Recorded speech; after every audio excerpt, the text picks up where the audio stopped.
very opportunistic, and he's very good at taking advantage. I'm telling you, btctreasuries.org is now like, I don't even want to know how many hits he gets off of that. And every time on the top, it just has free CoinKite advertisement. Some would say like that's savvy business, right? It is savvy business, 100%. It's also it's effective domain hoarding, right? It is effective. And I mean, we were just talking about Rodolfo. He created the Bitcoin group in Sphinx chat. Shout out to all the freaks in the Sphinx chat. I've been loving just that vibe over the last week since the episode with Paul dropped.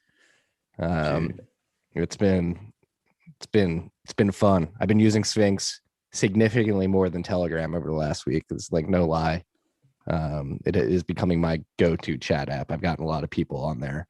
Yeah, I thought you were full of shit. And then I finally I took the dedicated Clubhouse iPhone and I installed Sphinx on it. The iPhone app is fucking light years ahead of the Android and Linux apps. And it's just like, I see the future, Marty. I see the future. I see why you're freaking out. Right. It's like every time you said, and the future's here, I was like, the future's in beta. The future's coming, you know? But fuck, man.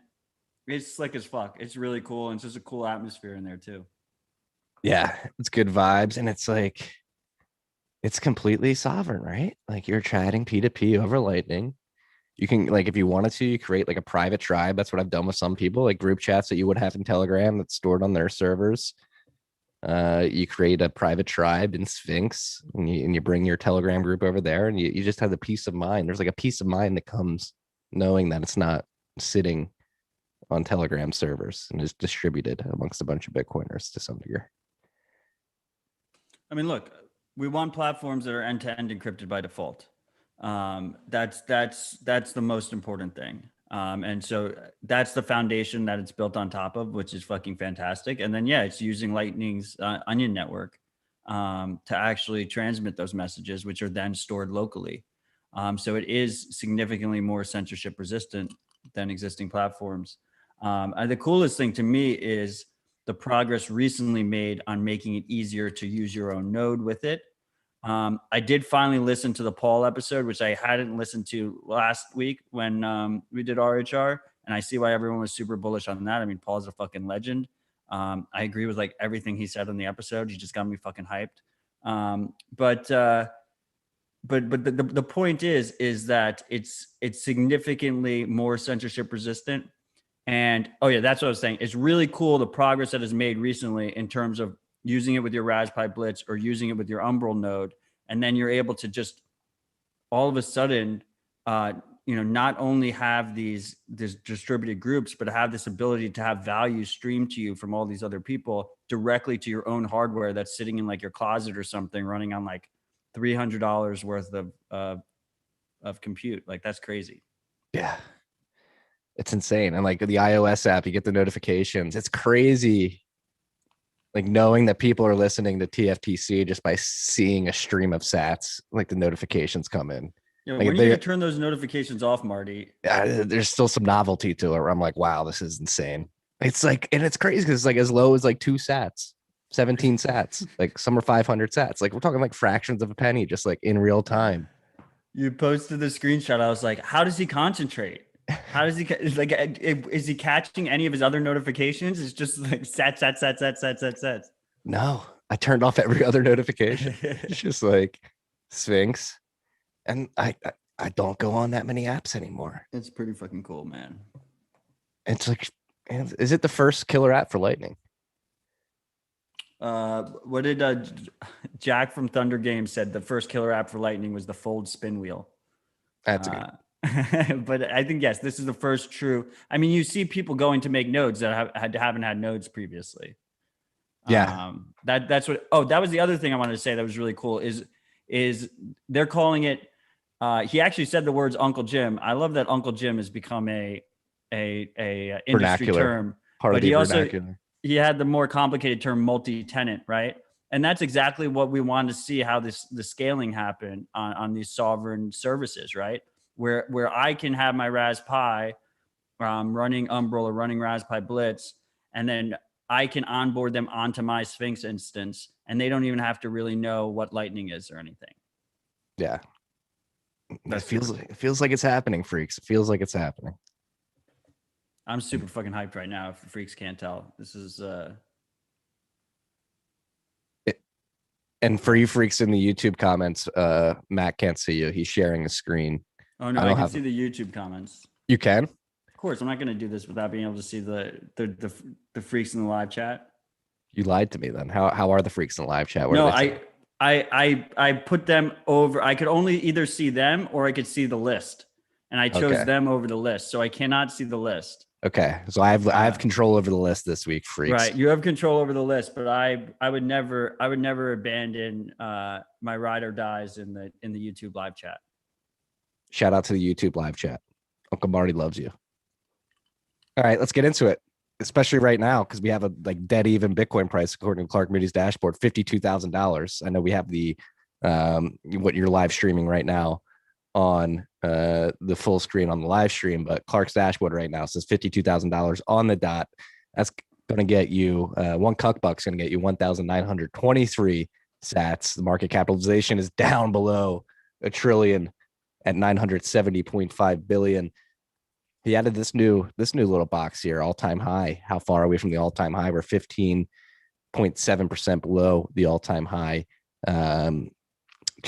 We are blocked 676,293. Ooh, another nice quadruple eights. 88.88% of all the Bitcoin that will ever be distributed to the world have been distributed via the protocol. 18,664,242.59 Bitcoin. Lightning Network capacity creeping up, and that's public too. We don't know what's going on. Somebody hopped in my mentions this week being like, oh, there's only $66 million worth of capacity. It's like, hey, visible capacity. Don't do our boy Tim Pastor like that. I love Tim. Do you like my response underneath you? I did 700%. That's another thing people don't think about, right? I mean, he was the one who chose to measure it in dollars. If you want to measure it in dollars, the real gotcha would have been that our public capacity has been pretty much flat in terms of Bitcoin. But as he so clearly pointed out, that it is up 700% in US dollar terms over the last year. Yeah. That's like the beauty of it, right? You lock up some funds in a payment channel and you just go back and forth and you can do more with less.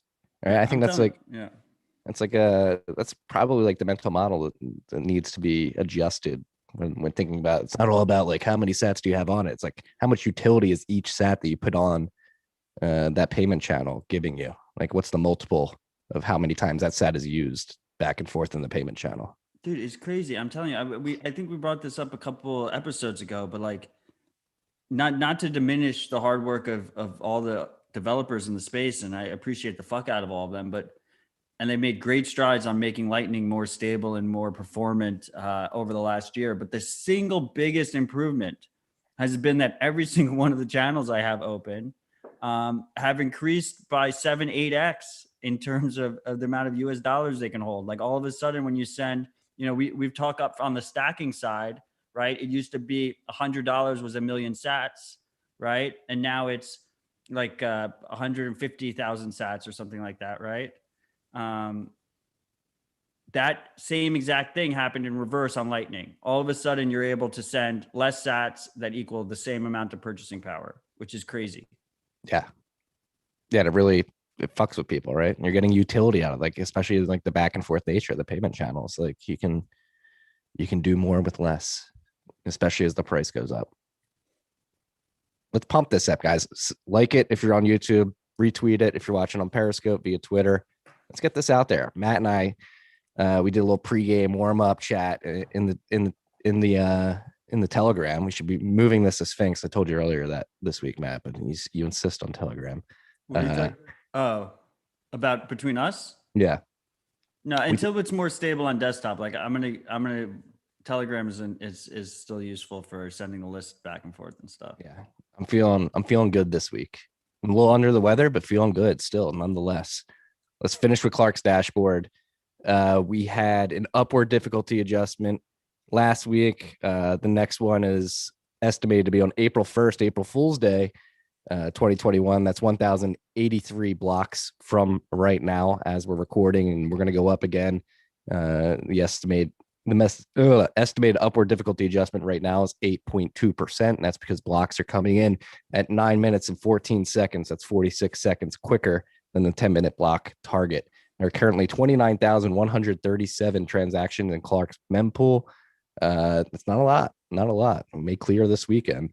What else? Samurai unspent capacity going up a little bit, approaching 2,000 BTC at 1,997.4. That's $104.3 million in cuckbuck utility, or excuse me, liquidity.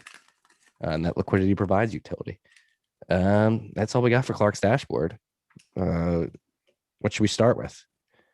Just go right in the Tesla. I just want to say real quick, like, why do we talk about the liquidity pool instead of straight volume for Samurai? And that's because that liquidity pool number is something that is harder for Samurai to game.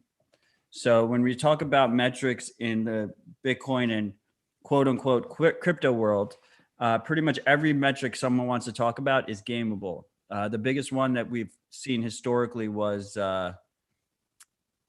like during the Bitcoin Cash wars or whatever. It wasn't even a war; it was just a skirmish, really. They pretended like, oh, they were doing so much more transactions, and basically all it took was like Roger Ver could just keep sending transactions to himself, and as long as fees were low, which they artificially kept their fees low, they were able to pretend like they were sending more transactions even though they weren't. So that's a gameable metric, right? And every time you see a metric, you should be trying to consider like, how are things gameable? With these coordinated coin joins, the actual coordinator isn't paying the fee, the coin join fee. The coin join fee is the number one thing that stops you from just an attacker just constantly pushing volume into the rounds. So with both Samurai and Wasabi, that fee is paid to that coordinator. So for the coordinator themselves, they don't have to pay that fee. They're paying it to themselves. All they have to pay is obviously the transaction fee. So as long as fees are low, and fees are still kind of low, but as long as fees are low, transaction fees, those coordinators, they can just pump volume through the system and make it seem like more people are using it. The thing that's cool about the liquidity pool, and that changes in a high fee rate environment, which we're entering. So as we enter the high fee rate environment, those volume numbers can become more accurate and they can be believed more. But until then, this liquidity pool, what's really cool about it is you can't recycle it back through. It's like, it's what is in the liquidity pool. So it's a less gameable metric. If Samurai wants to pump the numbers, they still can pump the numbers, but they can't repump with the same Bitcoin. They have to keep adding new Bitcoin to pump the number. Very important distinction to understand all this. It's very nuanced. And then I just wanted to add one more thing. I just wanted to be clear to people, and I've said it in the past, that I just want you to learn more about how using Bitcoin privately. I don't care what tools you use. I want you to educate yourself. I want you to use these tools. I want you to learn how to use them better. I want you to do your own research. I don't care if it's Wasabi. I don't care if it's Samurai. I don't care if it's Join Market. I want you to use all these tools. We track all of their updates on RHR. And next week for dispatch, we're going to have a special dispatch. It's going to be earlier than usual. It's going to be at 1 p.m. 1700 UTC.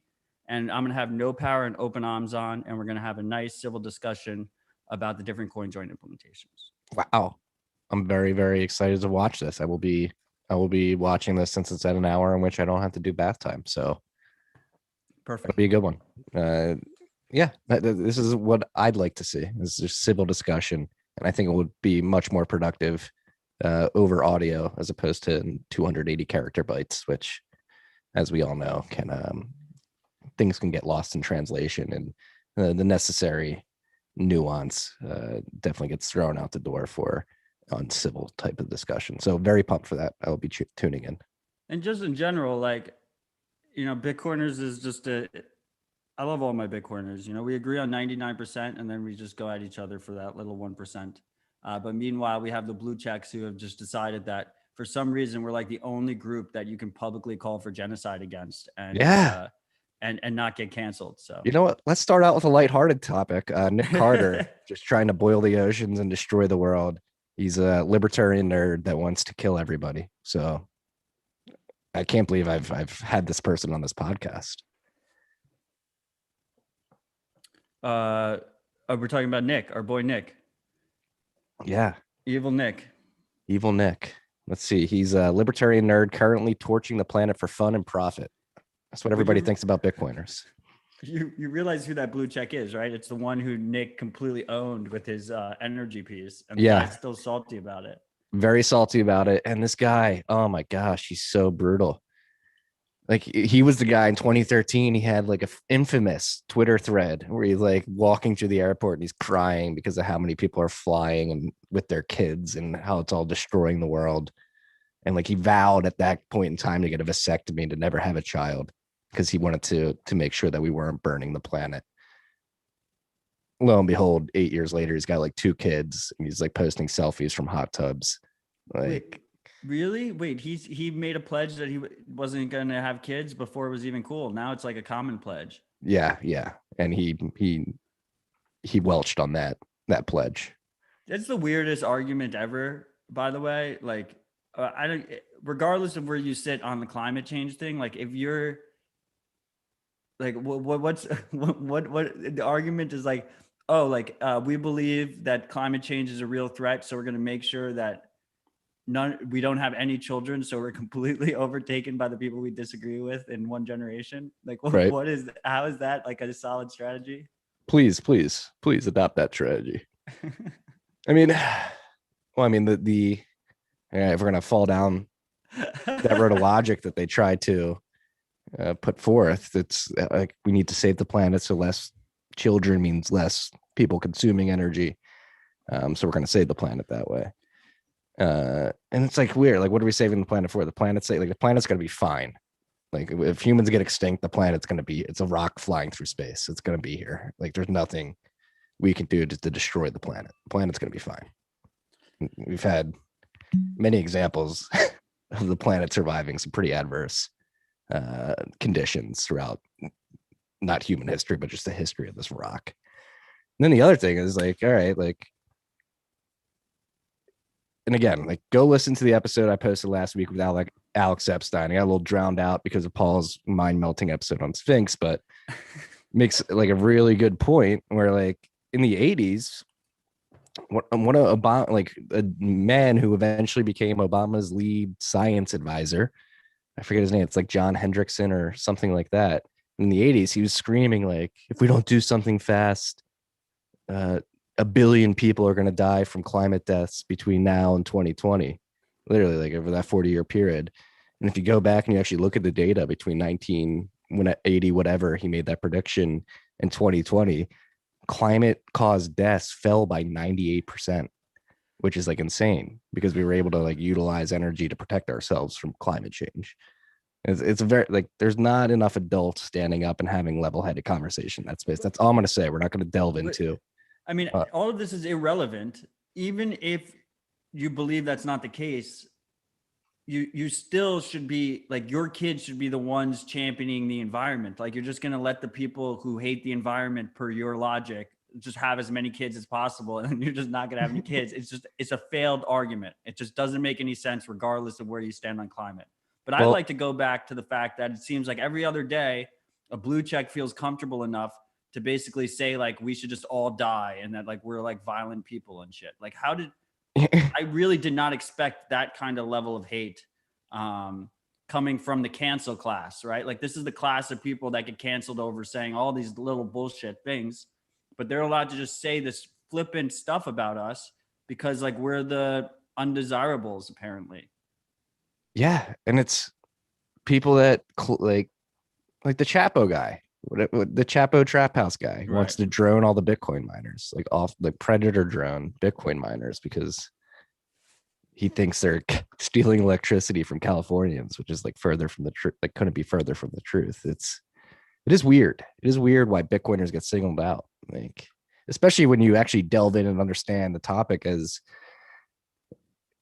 intimately as we do. Like Bitcoin's actually helping prevent waste in the energy space and making us more energy efficient, which is a good thing overall. Like it's nobody critically thinks. Everybody like rah rah. I'm guilty of it sometimes too. You guys know, like election season gets your Uncle Marty all crazy. You start tweeting things and you probably shouldn't be. This is one of those instances where you look outside and you're like, these people have no idea what they're talking about, and yet they're inciting violence on Bitcoiners. And Bitcoin is literally like a peaceful revolution. It's going to help the Chapo Trap House guys. Maybe we should start out with that. The topic that I threw to you like an hour or two ago about Substack changing their terms and conditions to basically say they will kick off content creators producing hateful content as deemed by the moderators at Substack and their third party sources. Like it's and this is an example. So all this is being driven. If you guys listen to the Tim Dillon podcast, he had Katie Herzog, who's a lesbian leftist journalist and podcaster, but she's not far left enough, and she has some unique thoughts about transgender women in sports, and the left is not like her nuanced conversation around that topic. And they're going at Substack and saying, hey, you have to kick her off. They're coming at Matt Taibbi. They're coming at Glenn Greenwald and some other guy who came up on Substack as well, but all more left leaning. But again, it's like the far left eating itself, and Substack is now being forced to basically come out with the new terms and conditions saying, hey, we'll try to moderate quote unquote hate on our platform the best we can. But as we know, as this happened on many platforms, whether it be Twitter, YouTube, Facebook, whatever it may be, like people that the quote unquote woke don't want on will get kicked off eventually. And it's just interesting. We don't have to make this like a right versus left thing, but like just like the centralization of content, moderation, and payments, or the ability to monetize your content. Substacks becoming more and more popular by the day. It can be censored, and it will be censored. Every single centralized platform is going to do this. Every single one. And people keep going from new platform to new platform because they go, oh, this platform isn't doing it yet. And it's because it's until they get big enough, and then the cancel culture comes and hits them. The only real solution is to move to self-hosted. Whyyouknowhost.org is a great way to get started. Why you know host. Yeah, it's a really good website. But ultimately, like, no one should be surprised. Like, of course, Substack is going to do this. And I would argue that one main benefit of Substack is they do allow you to download your subscriber list, your email list. Yes. So they make it easy for you to move to another service, which is a net benefit, even though it's still centralized. So yeah, there's that little piece of nuance, but it doesn't matter which side you're on. Regardless, if you have thoughts that are deemed inappropriate, you will ultimately get canceled at some point. On a more positive note, did you see Tim Dillon is going to be speaking at Bitcoin Magazine 2021? No, is he? Yeah, it got overshadowed because his speaker card got announced like right before Chamath went at Surfer Jim. But so it got overshadowed, unfortunately. But yes, he will be speaking there, and I believe he's going to be doing a live show directly from the grounds as well.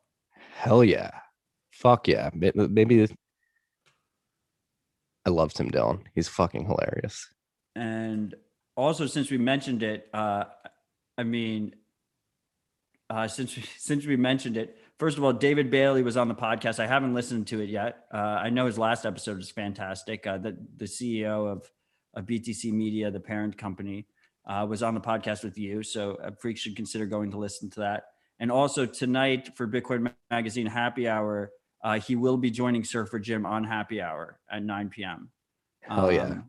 So I will, the freaks should go and watch that if they're curious on how that interaction will go. Yes.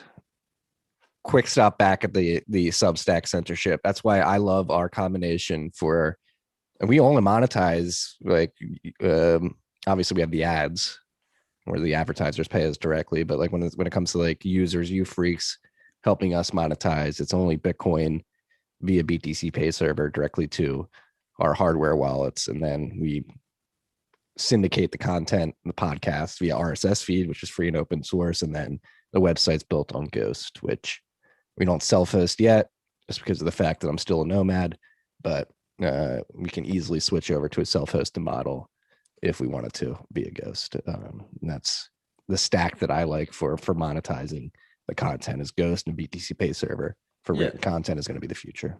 Yeah, the key lock in that Substack has is that they're the payment processor. So they make it easy for you to accept fiat.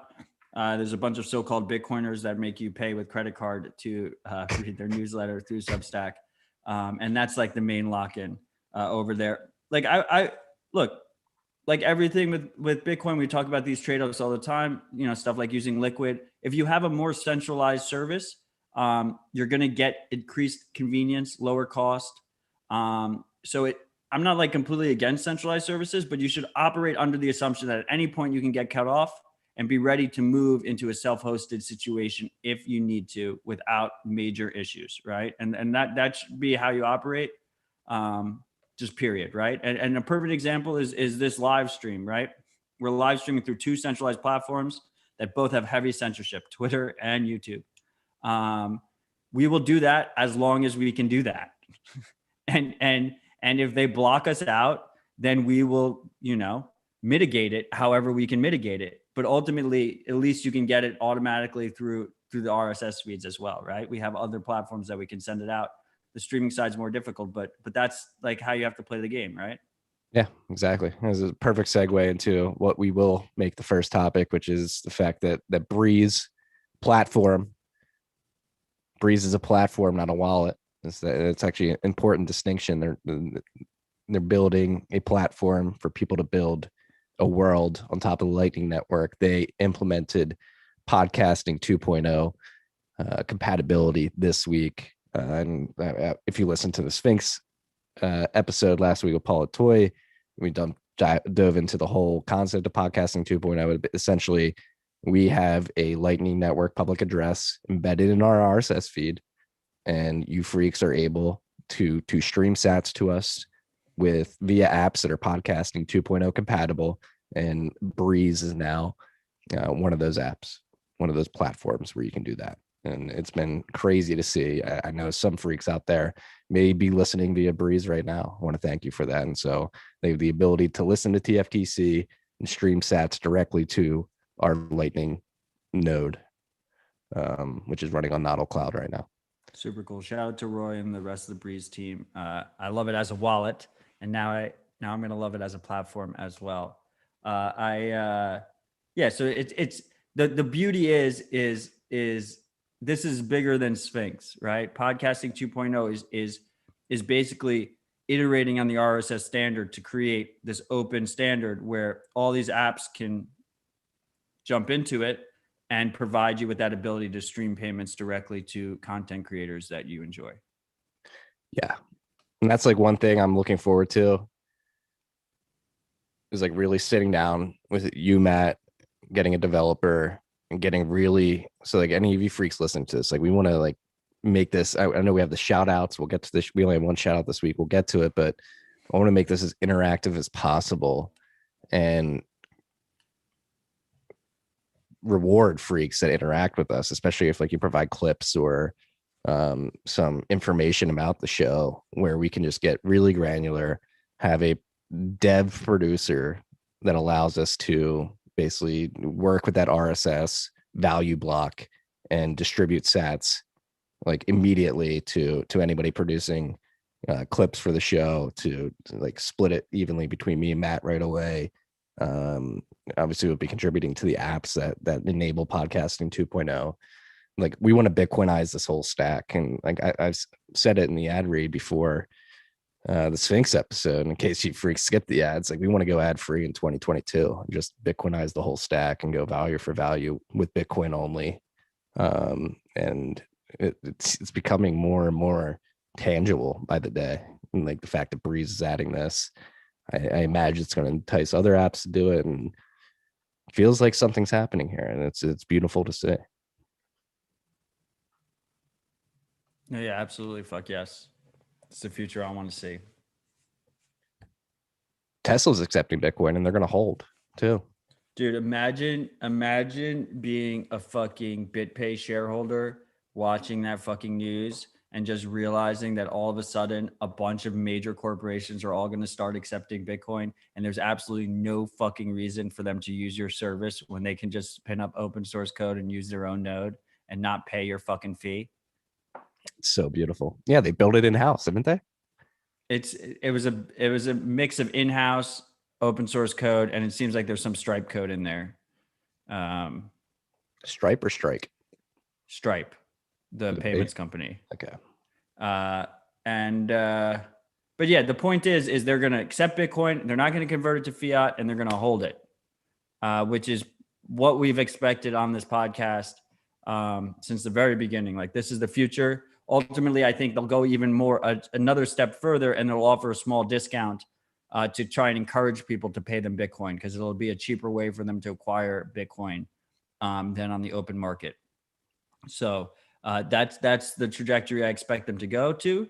And there's no reason for you to have to use a BitPay or something where they've intentionally nerfed the features.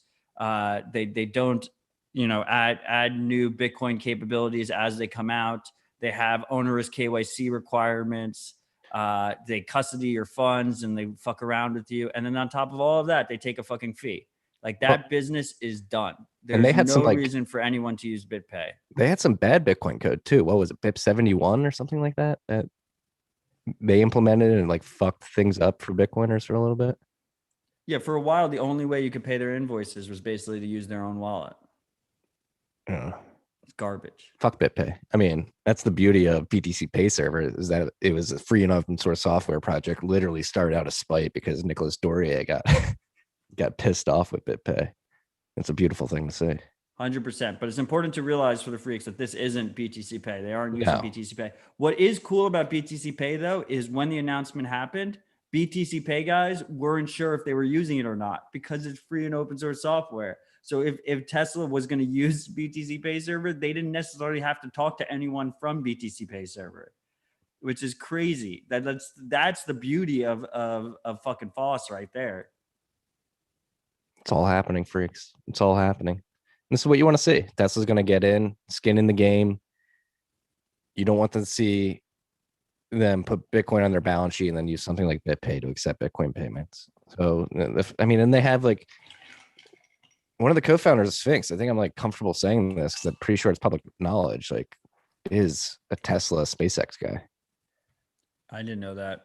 Now it's public knowledge. Yeah. Sorry if I blew up anybody's spot, but Live. But We'll do it live. Before I forget, I just want to do 2 quick shout outs. There's some good Bitcoiners are throwing a New York City Bitcoiners meetup tonight. So if you're in the New York City area, go to that. Washington Square Park. Yeah, I believe it's at Washington Square Park. I mean, if you're not in the know, then go check the channels that you're supposed to check to find that out. If not, you can reach out to me, and that I will not be there, unfortunately. And then Houston, I think it's the first Houston Bit Devs. Yeah, they're recording an audio shout out for us. Yeah, so shout out to the freaks that are going to be doing that. And if you're in the Houston area, reach out to Justin Moon, and I think it's Ben the Carmen, right? No, I think it's that dirtbag Al. I think Ben is driving down with Justin to do the first Bit Devs. Up. Houston's north. Whatever. It doesn't matter. I apologize, Texans, for not knowing your geography.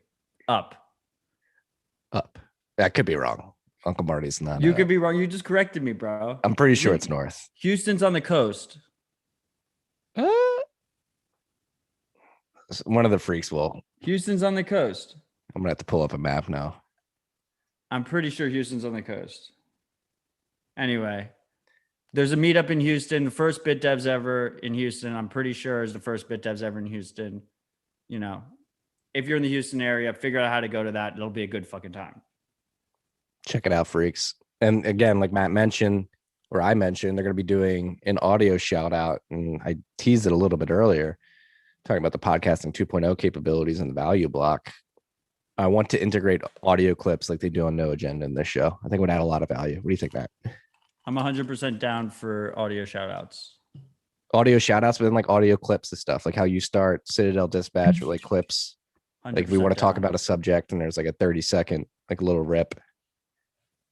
I love that idea. I just Right. want constant iteration. Always getting better. I want it to keep it fresh. I just want to have fun with the freaks. Why are we doing this shit? Why do we fucking do this shit every week for over 2 years? Because it's fucking, this is the future. This is hope. This is fun. You know, this is why we're here. You know, if I didn't have Bitcoin, if I didn't have the freaks, if I didn't have Bitcoiners, that would be a fucking shitty ass world to live in. I would be fucking lost right now. Bitcoin is hope. No, I had a conversation with somebody who went to my high school, a younger lad went to my high school, reached out to me after meeting at an alumni event in New York like a few years ago. And we caught up this week, and he was just like, like your family and friends must love you. And I was like, they don't listen to me. Like, thank God for you Bitcoiners. I get to come out. That's why I write every day. That's why I do the podcast, because I literally have to go outside my family and like immediate friend group. I don't talk about Bitcoin anymore, to find the freaks where we can talk about this. Houston is east of Austin, not north, not south. I was just about to bring that up.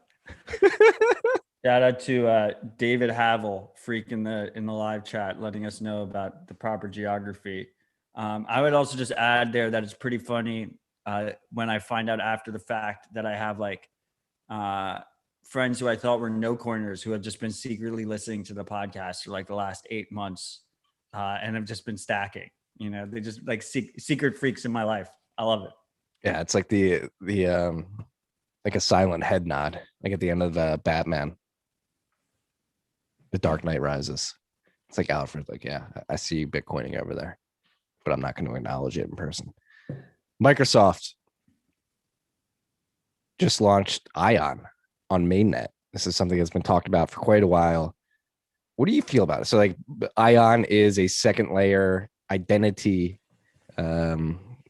decentralized identity, they're calling it. Yeah. So like that's like been a big meme for quite a while in the Bitcoin / crypto space. Is like, how do you do identity on the blockchain? Is it worthwhile? I go back and forth. Like, do we want identity? Like, is this like a reputation system, like pseudonymous identity? No, this is what we want. Yes, it can be pseudonymous, or it can be as poor for your privacy as possible. You can connect as much as you want to it.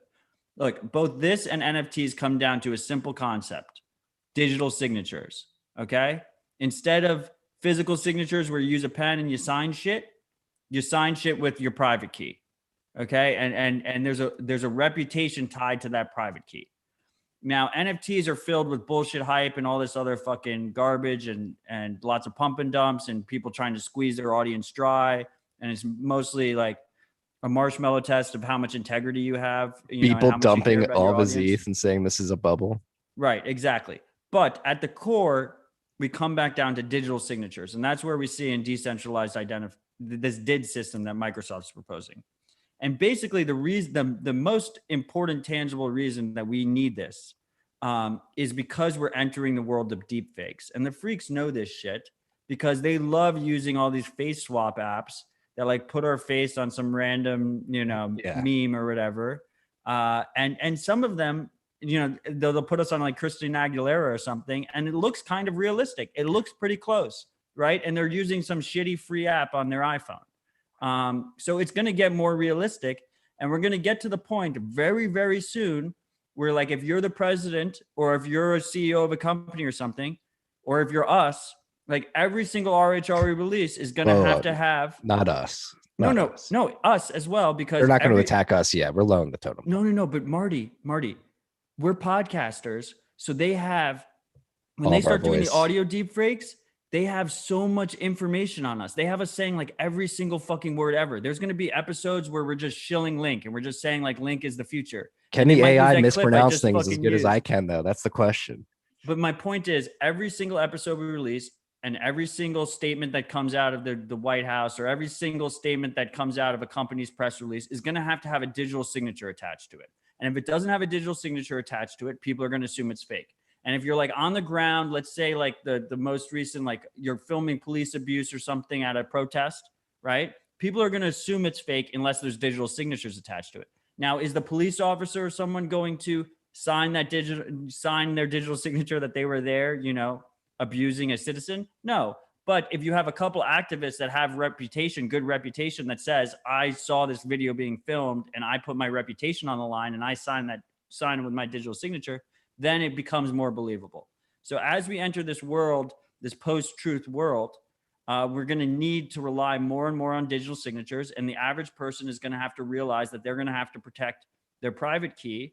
And ultimately, that private key should be anchored in some kind of public distributed ledger. And that's basically where Ion comes in.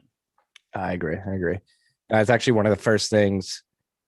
That's something if you go back early episode of TFTC, Santiago Siri and I actually talked about this pretty much in depth, like second interview of TFTC. And that's actually one of the first things I asked Drew Bonsall when he was like asking me like, hey, as an Unchained customer, like what would make you like more comfortable with our product? I was like, how are you preparing for deepfakes? Like, I know you guys do the video conference stuff, like when you want to confirm that somebody's signing a key to move a lot of funds, but like in the future where deepfakes exist, how can you confirm and like prepare for that? And so something like Ion is extremely encouraging to see if you have a digital identity that you can prove with a signature.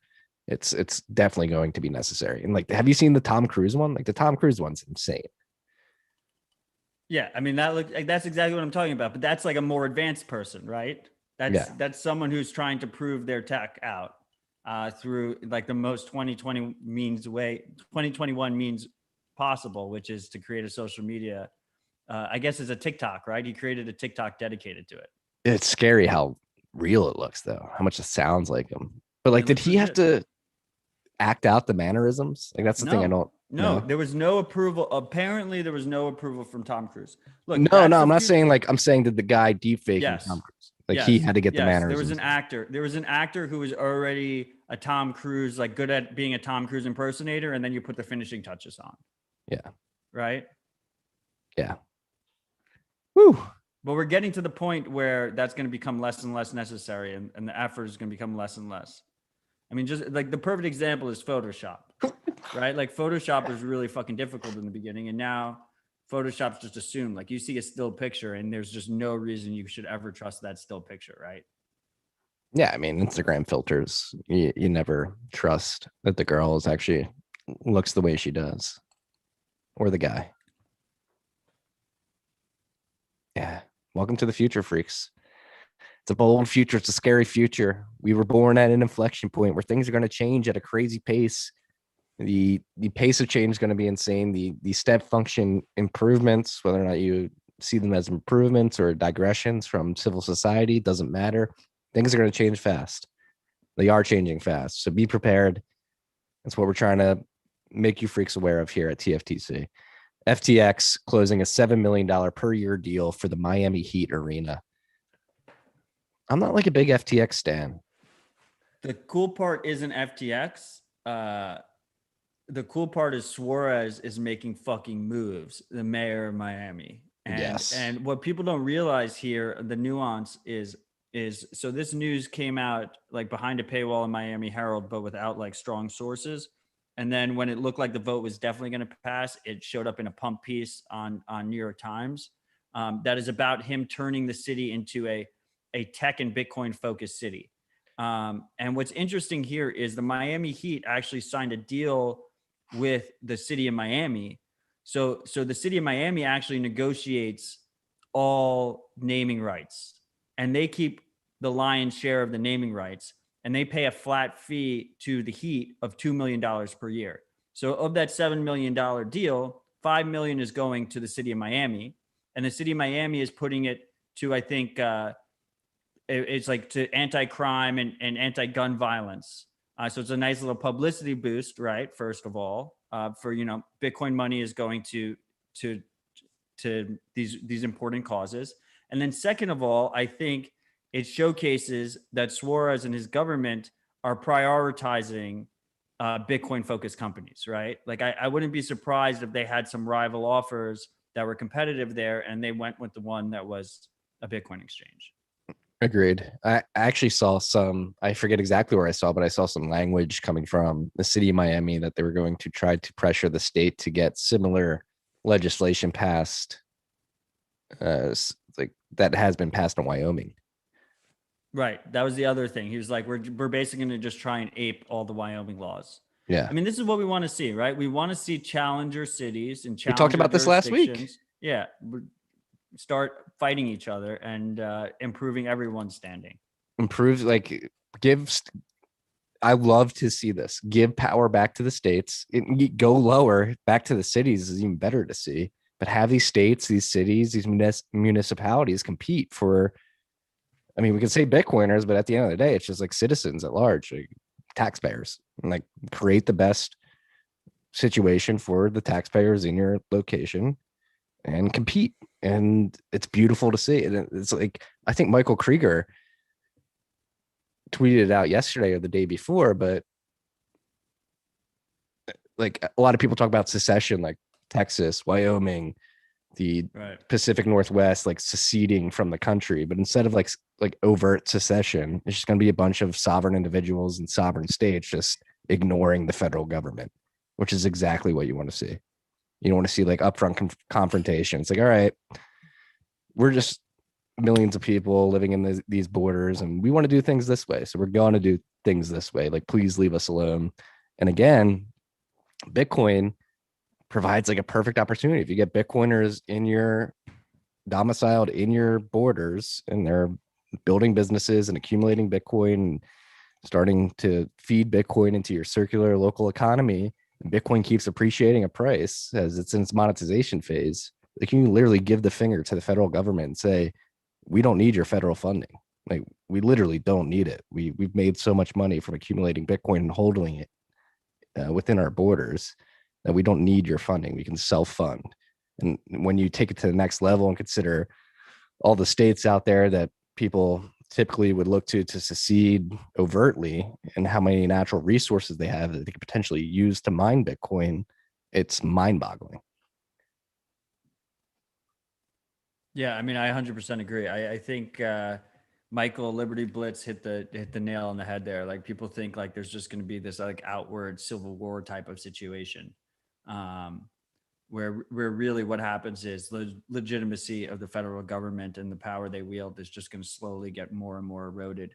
And it does very much feel like we hit like it was a gradual and then suddenly, right? Which is Parker Lewis's words, but it's words that we've constantly reiterated on this podcast, usually to talk about Bitcoin, but in this case, it's about the legitimacy of the federal government. And 2020 just seems like a year that just like all of a sudden, like it just like the curtain was pulled, right? It was just all of a sudden, it was like, wait, maybe people don't, maybe the people that were in charge don't really know what the fuck's going on, and we should do this more locally. Yeah.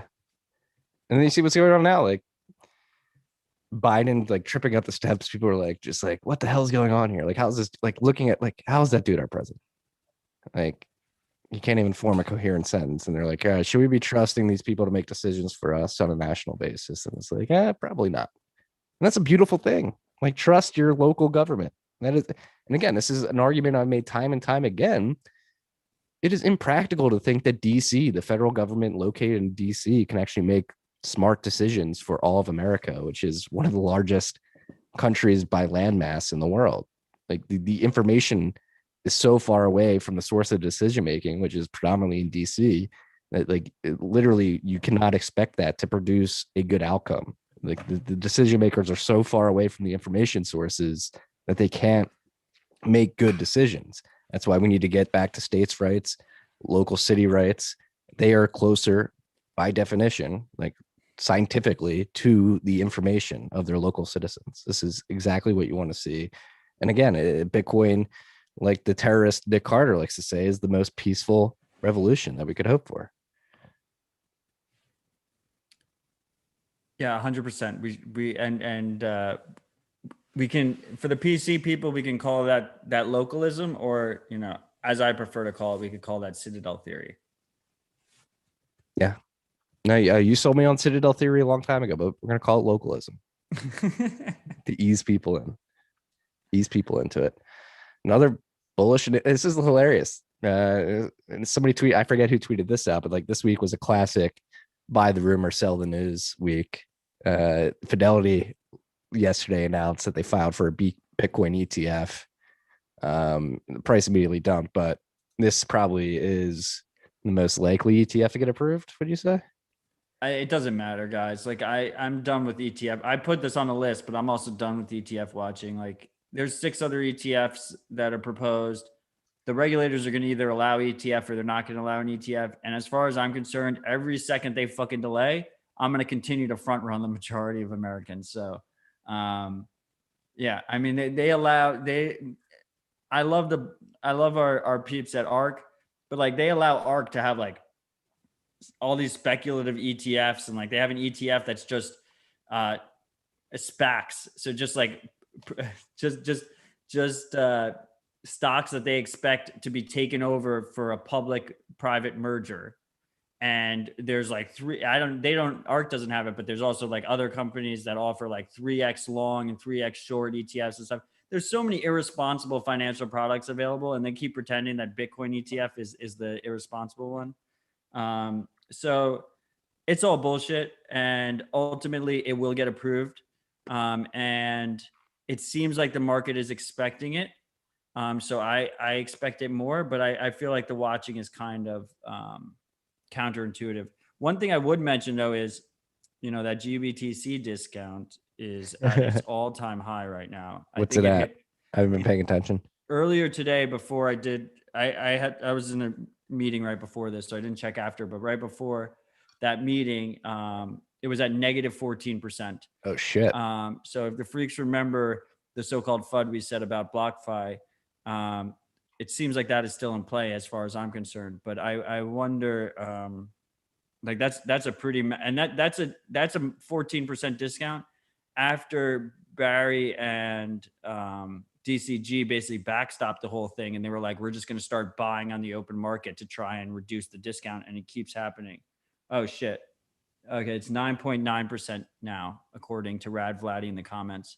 Negative 9.9%, but it was at negative 14% earlier.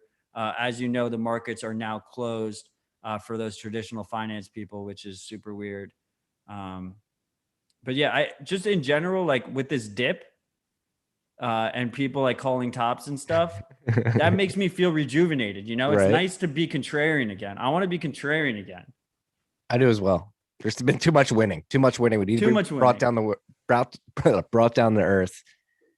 And yeah, we need to humble ourselves, if you will. A wise man once said that. Sticking on the Fidelity ETF, Alex Thorn, who's now the head of research at Galaxy, but was formerly the head of research at Fidelity, or was on the research team at Fidelity. I don't know if he was the head per se, but I think this was an interesting tidbit from him. The ETF's name is Wise Origin. And that is, I'm going to read a tweet here from Alex. Why? I can't read the Japanese because I don't know any Japanese outside of Oshibori. Would you like a warm towel? I worked at a Japanese restaurant in college, and that was the only Japanese phrase I've ever had to say in my life, is like Oshibori. So Wise Origin is the name of the ETF. Satoshi in katakana or Satoshi in kanji means wisdom or sense. And Nakamoto in katakana or Nakamoto in kanji means base, root, or origin. So Wise Origin, they're giving homage to Satoshi with the name of their ETF. Yeah, I mean, as far as like one of the largest asset managers in the world goes, like Fidelity is pretty based. Like I'll give Very it that. based. But like ultimately, like come on, freaks. Like I don't want any of you buying the ETF. And I even said like when the GBTC went from premium to negative, I said something like, anyone who's surprised that it went negative hasn't been paying attention. Like it's only because of uneducated investors who thought there was no better option, when in fact it's not a great way of holding Bitcoin. And a bunch of people commented underneath like, oh, this is the only way to do it for your IRA, yada yada yada. It's not. And we're going to hear the same exact thing about the ETF. It's not. You go to keykeeperira.com, and our boy Vandrew will fucking hook you up with a self-custody IRA solution. And recently he's been working with our sponsor Unchained Cap to make that even easier. So this idea that this is the only way for you to hold via IRA is bullshit. Bullshit. It has been for years. Jeff's been running his Keykeeper thing for years. Like exactly. So there's no good reason, unless you're a boomer that's not a freak and isn't on here and isn't like if you're listening to Rabbit Hole Recap every week, you owe it to yourself to figure out a better way to use your IRA than use GBTC or a future Bitcoin ETF. And Jeff has it down. Jeff has it down pat. He's going to make it easy for you. Now he's teaming up with Unchained Capital. You can use their Volt product to like make it even easier, more seamless. Like again, disclaimer sponsor, but like honestly, like I love Jeff. Jeff has been on this podcast many times. I trust that man, and he runs a very, very tight ship at the Keykeeper IRA. Like he can get it. You can literally have an IRA and buy Bitcoin yourself and hold the keys. Like, and why wouldn't you do that? The point is, even though we do trust Jeff, you don't have to really. I mean, you do a little bit, especially if you're uneducated, because he's holding your hand. But especially with the Unchained partnership, it's the trust is minimized, especially if you compare it to like a GBTC or a fucking ETF, a future ETF. Yeah, I mean, I've always said this: BTC is the ETF. Like, why would you not just like hold it yourself? Dude, stay humble, stack sats, guys. It's literally like you could just not pay attention to anything else. Just learn how to use your own node. Just hold your own keys and stay humble, stack sats, and that's it. And that's what everyone who's charging you for their paid group or their paid newsletter isn't admitting to you. Be aware, freaks. Lolly, they raised $5 million from Serena Williams and her husband Alex Hanahan. Why are you clapping? Because you used my editorialized headline. Her husband. But because everyone was running with Serena Williams and Alexis Ohanian, Reddit co-founder, invested in Lolly, but they're married. You know, it's just like I'm happy for all the people over at Lolly, the team over at Lolly, but I just thought it was hilarious that they were just, it was Reddit co-founder plus Serena Williams, tennis superstar, invest in Lolly, but they have a fucking child together. They have a joint bank account. It's coming from both their funds. Yeah, they have two separate VC funds, to be fair, but still. Okay. Thank you for reading my editorialized headline. Oh, I love you. I do that on purpose because you think hard about them. Yeah, I would not want to eliminate your hard work by not reading the headline the way you will. Shout out to Lolly. You guys don't know Lolly. They're helping you get sats back as you shop on the internet. CFTC fines Coinbase $6.5 million for Litecoin bullshit. It's about time. I've been talking about this on the podcast for years. You can go back. I can't say the exact opposite, or excuse me, the exact episodes where I've said this, but I said the conflict of interest of Charlie leaving the CTO Coinbase and them listing Litecoin is like blew my mind. I said that early on in this podcast, and the CFTC agrees with me. And they said it was fucking wash trading. Like he put up orders. Wait. They didn't say Charlie Lee specifically, even though I'm right there with you. I've been saying that about Charlie this whole time. They said a Coinbase employee made up 99% of the Litecoin. Who the fuck was it? At some points. Who the fuck was it? They didn't say it was their CTO, but goddamn if it wasn't, pretty sure it was him. Right, the moral hazard.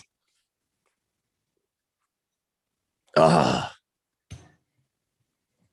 I'm not fully vindicated. I can't say I'm fully vindicated, and I'm not the only one who's saying. I'm not saying like, oh, Uncle Marty's been on a lone horse screaming this for years, but it was very incestuous how it all went down. The CFTC fined Coinbase, not for Charlie Lee specifically, but for an employee who made it seem like there was more Litecoin volume in the open markets than there actually was. And they added Litecoin to Coinbase. They didn't find them enough. $6.5 million for that bullshit is not enough. You know how much money they cost retail over that garbage? I mean, this was 2016. This was the second altcoin ever added to Coinbase. First was Ethereum and then was Litecoin.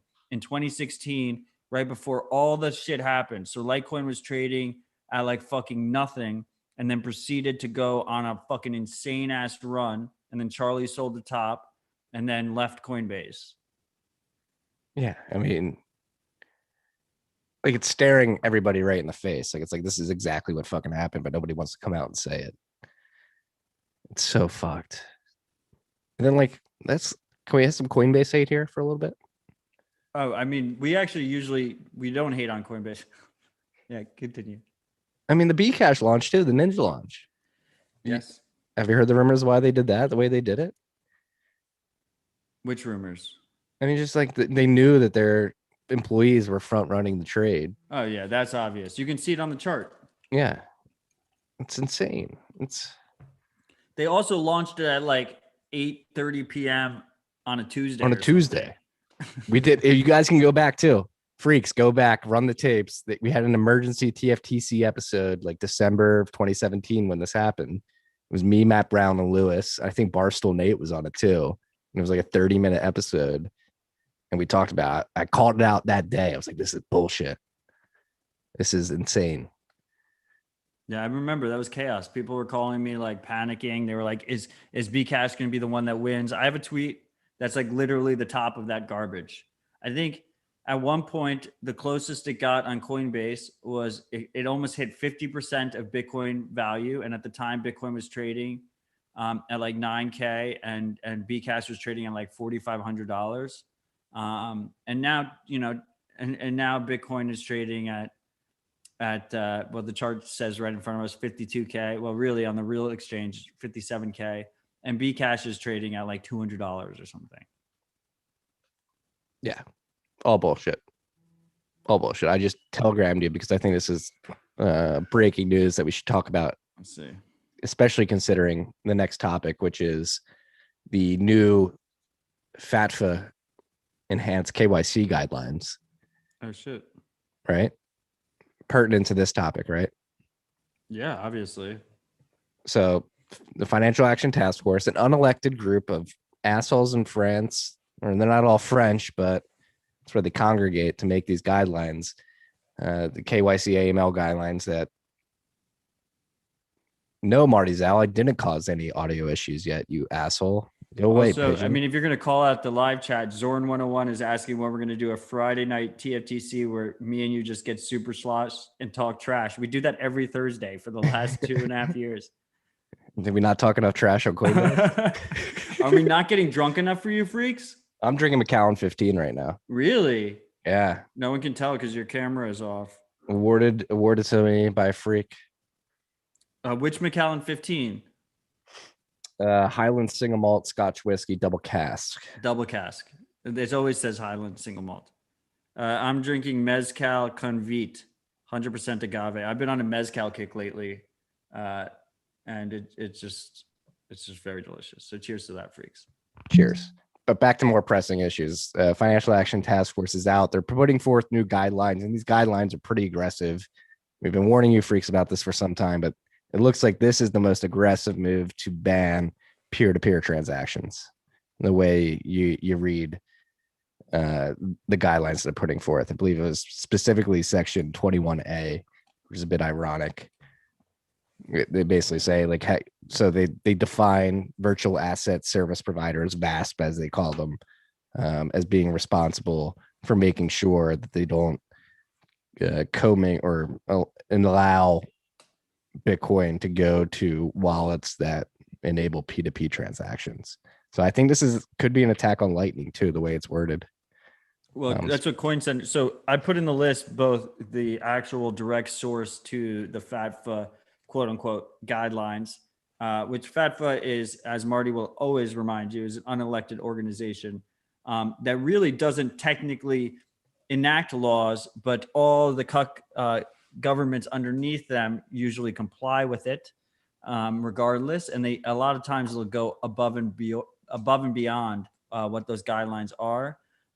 Then underneath, I also posted the Coin Center, like basically summary and response to it. And Coin Center also agrees that it's Lightning related. Our boy Brad Mills went at Coin Center. Brad, take a chill pill, bro. Like that's not He's not Yeah. exerting adversarial thinking. Like he's like, oh, this is nothing. Well, no, he's saying what his argument was, and I think he is, as with everything else, there's shades of gray. He's mostly right, is that I think the majority of the guidelines is focused on the DeFi shenanigans, the quote unquote DeFi shit over on Ethereum. When these companies pretend they're decentralized and they're not, right?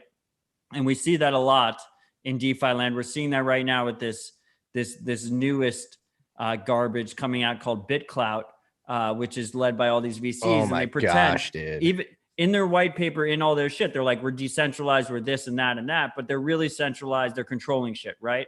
So FATFA is basically saying, look, we're not idiots. We're aware of your decentralization theater. And if there's centralized actors that we can pressure, we're going to make them implement KYC. So that mostly applies to DeFi, but it also applies to Bitcoin in a lot of ways. And specifically on Lightning, a lot of the projects that we like and we support here on Tales from the Crypt are self-custody Lightning, that are user-friendly. They're really like quasi self-custody. There's centralization vectors there. And no one likes to talk about it because regulators could be listening. Talk about it. Name names. I mean, look, I love both of these services, but like Breeze and fucking Phoenix, dope ass apps. They're providing liquidity to your wallet on your phone. And you're trusting their node. You're not running your node full time, right? And the trust model for Lightning is supposed to be that you either run it full time or you have a watchtower watching, but it's fine in Breeze and Phoenix as long as you assume they're not going to attack you while you're offline. But there's a centralization aspect there. And it kind of feels like FATFA is like pulling at that string, is pulling at those, the little centralization elements that we see in order to make the UX of Lightning usage easier. Yeah. I mean, it's Sphinx chat too, as well. Like they're manually processing the on-chain transactions, at least. Everything's happening, like all the messaging and stuff is happening Lightning node to Lightning node, but that one aspect. Or like the Nodal Cloud, which is if you're using a hosted node through Sphinx, it's technically your own node, but it's running on their server. They're running the code, right? So there's like these centralization aspects that they can hit if they want to hit them. If they really just hate us that much that they just want to go after free people that are doing nothing wrong, then they can do that if they want to. And this is kind of FATFA's way of telling that in like the most annoying legalese speak that's not concise at all, because that's like what all these fucking organizations do. They're never fucking concise about anything. But I do agree with Brad that I think the majority of the purpose of this guidelines was focused on DeFi, and we've talked about this on the pod before, that they provide a bit of a cloud cover for us.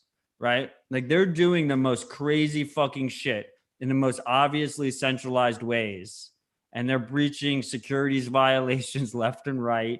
And they're doing all this fucking different things that are getting the ire of regulators. And regulators are most likely to go after them first before they realize that this other project is trying to completely supplant them as a global reserve money. Right? And in that way, we should be a little bit thankful for that whole mess that's being made over in DeFi land. Yeah. I mean, Bitcoin side guy said this very eloquently when he first came on the podcast. They provide cover to an extent, but I'd rather these DeFi stupid projects fail on their merit than 100% FATFA come in and fucking Matt, you can't see it because I don't have my camera on, but I'm standing up right now. I'm getting fucking heated. I hate the fact that FATFA exists. We're well aware, dude, that you don't like FATFA. I mean, and so is FATFA, I assume, if they have any kind of Google alerts set up for like FATFA plus demons or something like that. They're literal demons. Who the fuck are these people? Like, honestly, how can an unelected board of fucking demons decide what we can and cannot do with our money? Like, why are they able to feed these guidelines to our governments and our regulators and have them enact these laws? Fuck these people. Like, why do they exist? Why were they allowed to be formed in the first place? Why do we not have any say in this? Why is nobody asking these questions? Why? Maybe that annoying 3-year-old. Marty, this is why Bitcoin exists. This is why we Bitcoin. I know, but they're coming after. They're coming after us. It's coming. It's coming, freaks. It's coming. They're going to come after us. Who has the balls to stand up? Like, are you going to keep your Lightning Network node running? Are you going to keep doing P2P transactions? Are you going to keep coin joining? I know I am. I don't want to go to jail. I don't think I should go to jail. I'm not doing anything wrong. I like privacy in the digital age, and I like freedom of association and freedom of economic activity. I think these are pretty benign beliefs, but they're not benign in the eyes of FATFA and the people who want to rule over you. And they could throw us in a cage for all this shit one day. Like, they're literally erecting the vernacular, the verbiage, the laws that will allow them to literally throw us in cages for wanting freedom of association. This is why I think it's super important. Well, first of all, cheers to the freaks. I think we've officially brought sats into the mainstream. I think we saw Jack today with his block clock in the background of his congressional speech on sats per dollar. I think sats are mainstream. Sorry to all the bits lovers. You lost that war. Sats are the standard. We've made it. Will they become more of the standard? Yes, but we've already made it. And it's beautiful to fucking see. And the next thing that I think is really important as a narrative for the freaks to champion is open monetary competition. I don't care what money you use, but everyone should have the choice of which money they choose to use. And if you're against that, then you're against freedom, period. Right. I completely agree. And that's like, it's funny. It's like one of the misnomers that people like to throw at Bitcoin maximalists for being like, oh, you shouldn't shitcoin, you shouldn't do this, you shouldn't do that. Like, you're anti-competition. It's like, no, the position of the Bitcoin maximalists, which is a term that Vitalik threw on us, and we happily adopted just to be like, fuck you, whatever. Yeah, we're Bitcoin maximalists, whatever, is we believe that free market competition will play out, and you are not going to create a better money than Bitcoin. It is literally impossible. Like, you can't replicate its inception, its monetary policy, the proof of work consensus mechanism, the distribution of nodes that exist, the ability for individuals to download a full node on hardware that is acceptable to many people. Like, I think these are the properties that make Bitcoin the best money, and I do believe it should be able to compete on the free and open market, whether it be with altcoins or fiat currencies. And I think it is doing that right now, and it is winning. It's winning mind share. Certainly not the biggest yet, but it's made a lot of strides, significant strides. And like, did the Augustin Karsten, did he do that announcement after we recorded last week? The one that I used for dispatch, the beginning of dispatch? Yeah. That's actually from October. Oh, it is. Yeah, there's like all these different accounts now that are just using the pomp method of they like don't post sources and they just like go for engagement. And like one of them posted it, but it was still relevant, which is why I used it on dispatch. And then I said immediately after dispatch started that it was October 2020. But yeah. Okay. And we don't have to go there. But no. I mean, the point is that he's the head of the bank of banks. And he basically spelled out exactly what we've been saying on this fucking show, is that the idea is you get rid of cash and you force everyone into fucking their so-called quote unquote CBDCs, which is a blockchain based central bank digital currency. Is it even blockchain based? You put it on like a fucking Ripple and you make it as trackable as fucking possible. And you just make sure that it's easy to seize and easy to block. And that's exactly what they want to fucking do. And if we don't have a cash alternative, an independent money that people can use without permission privately, then we are fucked. Then we become slaves to the global elite, period. And this is why Bitcoin gives me hope. This is why we focus on what we focus on. And to reiterate what Marty said earlier, like, as far as I'm concerned, you shitcoin as much as you want. If you're going to be a shitcoin promoter and you're not going to discuss the trade-offs, then I will call you out. But if you just want to be an average person and you shitcoin, do it. I believe in monetary competition. I think you will end up with less Bitcoin. I think you should just stay humble and stack sats instead of trying to trade all these different shit coins against Bitcoin. But if you want to, like, absolutely do it. But consider being at least a proper shitcoiner about it and using your own shitcoin node. Agreed. If it's even possible, which it isn't in many cases, which should lead you to believe that it's not as good of a money in the digital age that it probably should be. We got some Bitcoin node software updates coming up soon, but first we have to go to our boys. Are they our boys? Is Tom Robinson your boy? Haven't you been on a panel with him before? Our boys over at the surveillance firm Elliptic. Yeah, I see he's going by Dr. Tom Robinson right now. Do we have to? I like Tom for a person who surveils us as a living. Among his peers, he's one of my favorites. Wow, that's saying a lot. Let me put it that way. I think he's like pretty frank about things, so I appreciate that aspect of it. So he's up front. Anyway, we're linking to an archive link. I can't actually get to the headline because they want me to download something on the archive. Really? On the archive website. The archive link doesn't work for you? Oh, you know what it is? They have a pop-up on the Elliptic thing. The archive. Do you think they're trying to block my archive links? Something's going on. Get crypto. Fuckers. Here it is. Get crypto compliant certified! Exclamation point. The okay, Elliptic, so I mean, freaks. I put wait, the let archive. me read this. Let me read go. this. It's like to articulate how convoluted these fucking people are. The Elliptic Learn Certify bundle earns you a double certification. FIU Connect in parentheses crypto assets plus in parentheses fundamental AML. The only university recognized hands-on learning experience that levels up your understanding of emerging financial crime threats and how to respond. Individual, team, and enterprise packages available. Download the candidate handbook today. Yo, Tom, we know you're a freak. Consider giving me a free certification to be a surveillance cuck. I feel like I should get a free certification there. Anyway, the brunt of the article I thought was interesting is something that we already talked about, but they described it pretty well over on their blog.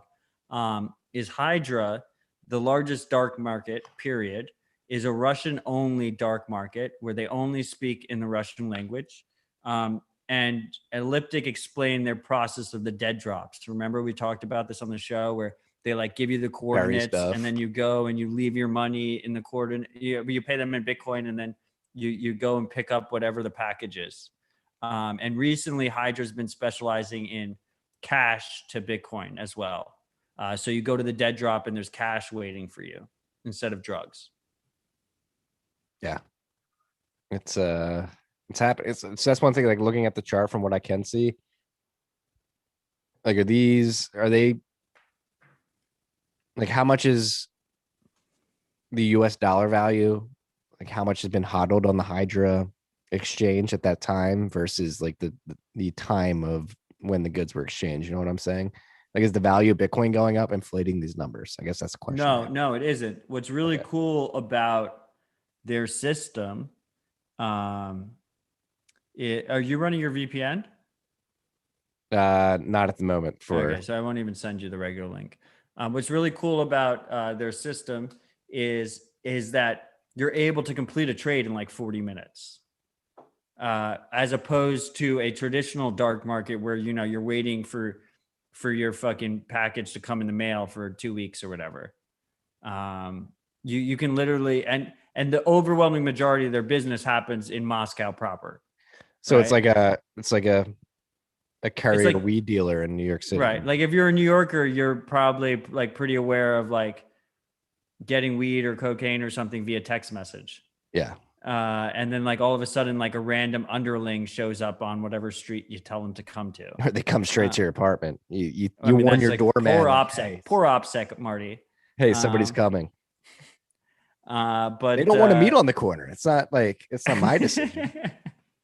But it's the evolution of that, and they provide them at dead drops. So it's like they'll give you like coordinates. And what's really cool that they talked about on Elliptic is originally when we first talked about it on the show, they would like put it under benches and stuff, right? Which is what you see in spy movies. But the Russian authorities have become more aware. So now they legit will dig like a hole and they'll bury it under like 6 inches of dirt. Well, it's in Russia, so it's in centimeters, but they'll bury it under 6 inches of dirt. And then they'll text you the coordinates and you like use the app and then you like dig it up. Look at how much these drug dealers are innovating. Like they're literally doing drop-offs with coordinates and creating apps to like lead people to the drugs. And maybe we shouldn't be making these illegal, and these mines should be focused on building some productive things. How insane is that? It's pretty cool, man. I mean, it's like, I mean, you just like people will always find a way. Yeah. But what is it's the Jurassic Park quote? Life finds a way. Yeah. And I got visions of Jeff Goldblum running. I wonder how many freaks like were brought up on Jeff Goldblum saying that. Right. But it's like, well, in that same vein, Bitcoin will find a way. These governments can try to ban it. They can try to do whatever they want, but freaks will find a way to run nodes and propagate peer-to-peer transactions. Like Bitcoin is a perfect representation of that saying. Life finds a way. Bitcoin is life. It will find a way. There's going to be fights. Don't get us wrong. It's not going to be easy. We skipped the thing you sent me though. Oh, yeah, we did skip the thing I sent you. Going back to FATFA, they put out those new guidelines. Shout out to No Bullshit Bitcoin, my favorite Telegram chat. You guys need to get on Sphinx. So I'd love to consume your content on Sphinx. They at 4:07 p.m. Eastern, so almost an hour ago now. I think I caught it. Binance adds 2 former FATFA members to its team of advisors. Binance is a honeypot. It's official now. I mean, this is what I was saying. Like, when all the takes were coming out about Binance getting, I guess, investigated by some American authority. I forget which American authority was investigating them. And people were comparing it to BitMEX. And the difference is that CZ and Binance have always complied and have gone above and beyond to comply to begin with. And Binance doesn't want to be BitMEX. Binance wants to be Coinbase. And that's been readily apparent for a long fucking time. And ironically, Coinbase wants to be Binance, which is hilarious because Coinbase should want to be like a River or a Cash App, in my opinion. But, they don't pay me, so they can do whatever the fuck they want to fucking do. But this idea that Binance is going to fight for their users' privacy in any fucking kind of way is absolutely asinine bullshit. Like, it's never going to fucking happen. They just want to be the next large financial institution. And this is a perfect example of it. Yeah. I mean, it's funny. I think we have to go in the history of shitcoin exchanges, right? Like Binance has somehow survived longer than I thought it would, but Binance basically came in what was after Poloniex went down and got It was cuffed. Bittrex, then Bittrex added KYC, then Polo added KYC, then Binance, then Binance added KYC, and now it's kind of like all the shitcoining kind of went to like DeFi land. Yeah. Yeah, it went to like Uniswap. Yeah. And will they get KY? Will they get cucked? Yeah, Like, that's what the most recent FATFA shit is. There'll always be like a new bucket shop where you can just trade things without KYC. And that's just it's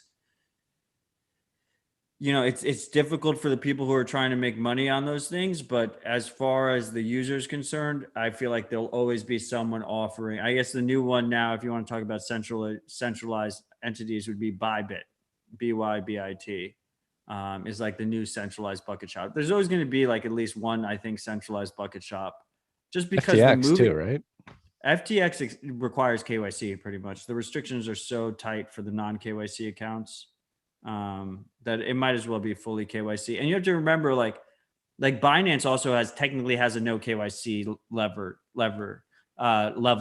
But the thing is, like, these guys, like both them and FTX, like they'll just fucking shotgun KYC on you like it's fucking, hot out. Like they don't fucking care. They don't count as the bucket shop as far as I'm concerned. There will always be a bucket shop that is not going to shotgun KYC you, who you're not really sure if you should trust or not. That will exist without KYC, and that's because they can open up anywhere with very little cost to open. But as they get bigger, then all of a sudden they get rich and they have something to lose. And that's what happens every single fucking time. Yeah, let's go back. Let's pour some out for the bucket shops of years past. I mean, Gox, the original, it was Bitcoin only. Or did they have other assets on Gox? No, they were always Bitcoin only. They were supposed to add Litecoin in 2 weeks and then just That's where the 2 weeks never happened. soon TM came from. What else we got? Cryptsy, Cryptopia, MintPal. Just the dude just straight up walked away with everybody's Bitcoin. Same with Cryptsy. Cryptsy was Big Vern, right? He Yeah, just walked Big away with Vern. everyone's money. Cryptopia was a New Zealand one, and I'm pretty sure they made a comeback too. But The craziest was Polo and Bittrex, that somehow they got like the SEC and the CFTC and shit to like absolve them of all their sins if they sold to Americans. yeah, Circle And they bought completely Poloniex, right? legitimized both of those exchanges, and they have no volume because no one wants to use a fully KYC Polo or Bittrex. They have nothing to offer. I They're mean, completely ghost towns. For you freaks who are relatively new, and even if you like got into it like 2017 bubble, like back in the day, it was like on these shitcoin exchanges, like the shitcoins would literally pay to get listed. And they like the volume would get pumped artificially immediately. And It was the people Wild would, West. It was the Yeah. proper Wild fucking West. yeah. Cryptopia, Daniel Legler mentioned, Freak Daniel Legler mentioned in the live chat, Cryptopia. Big Vern. Where is Big Vern right now? We had BTCE, but it behooved me to call them a bucket shop. They were No, professionally BTC was illegal. legit.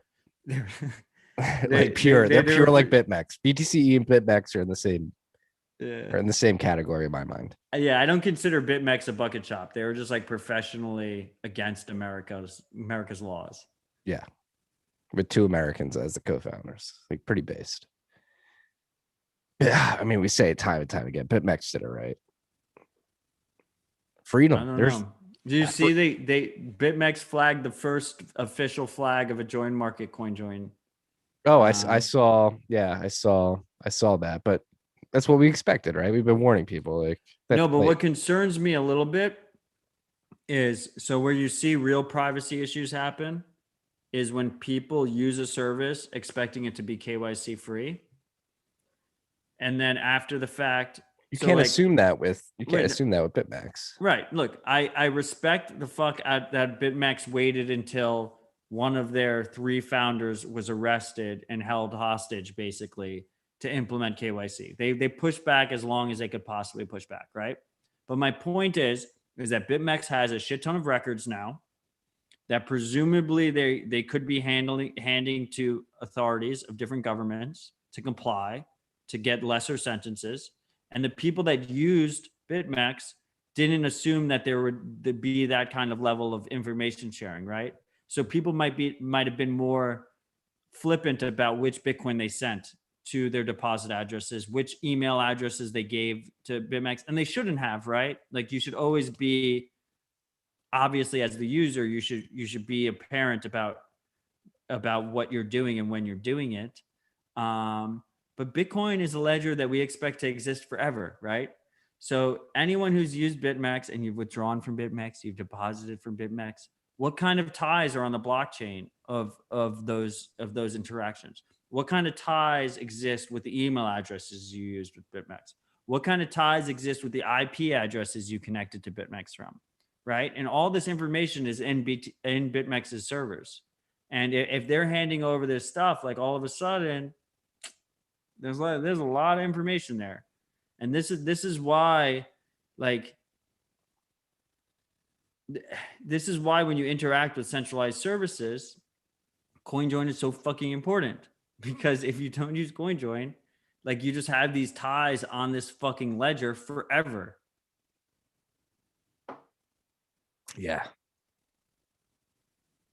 It's so fucked. They want to prevent people from being able to cut those ties. Again, like I said earlier, I coin join. I do all this stuff. I mean, I don't want to like bring the heat on me, but you can come audit me. You can come do whatever you want. Like I'm not doing anything illegal. I'm just like a dude raising a son with my wife at her parents' house down the shore, like just trying to get by. I like the idea of freedom in the digital age and freedom in general. And it's like a dangerous thought these days. These people who have control over the laws and regulations think it's a dangerous thought to even be able to think this way. It's insane. Like, wake the fuck up. Like, shake people. Like, wake the fuck up.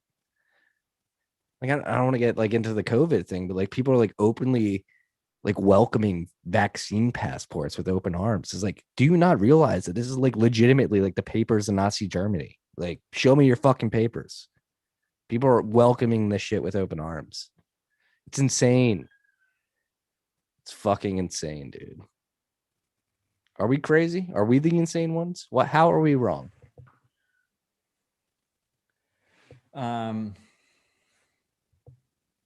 don't know, dude. It's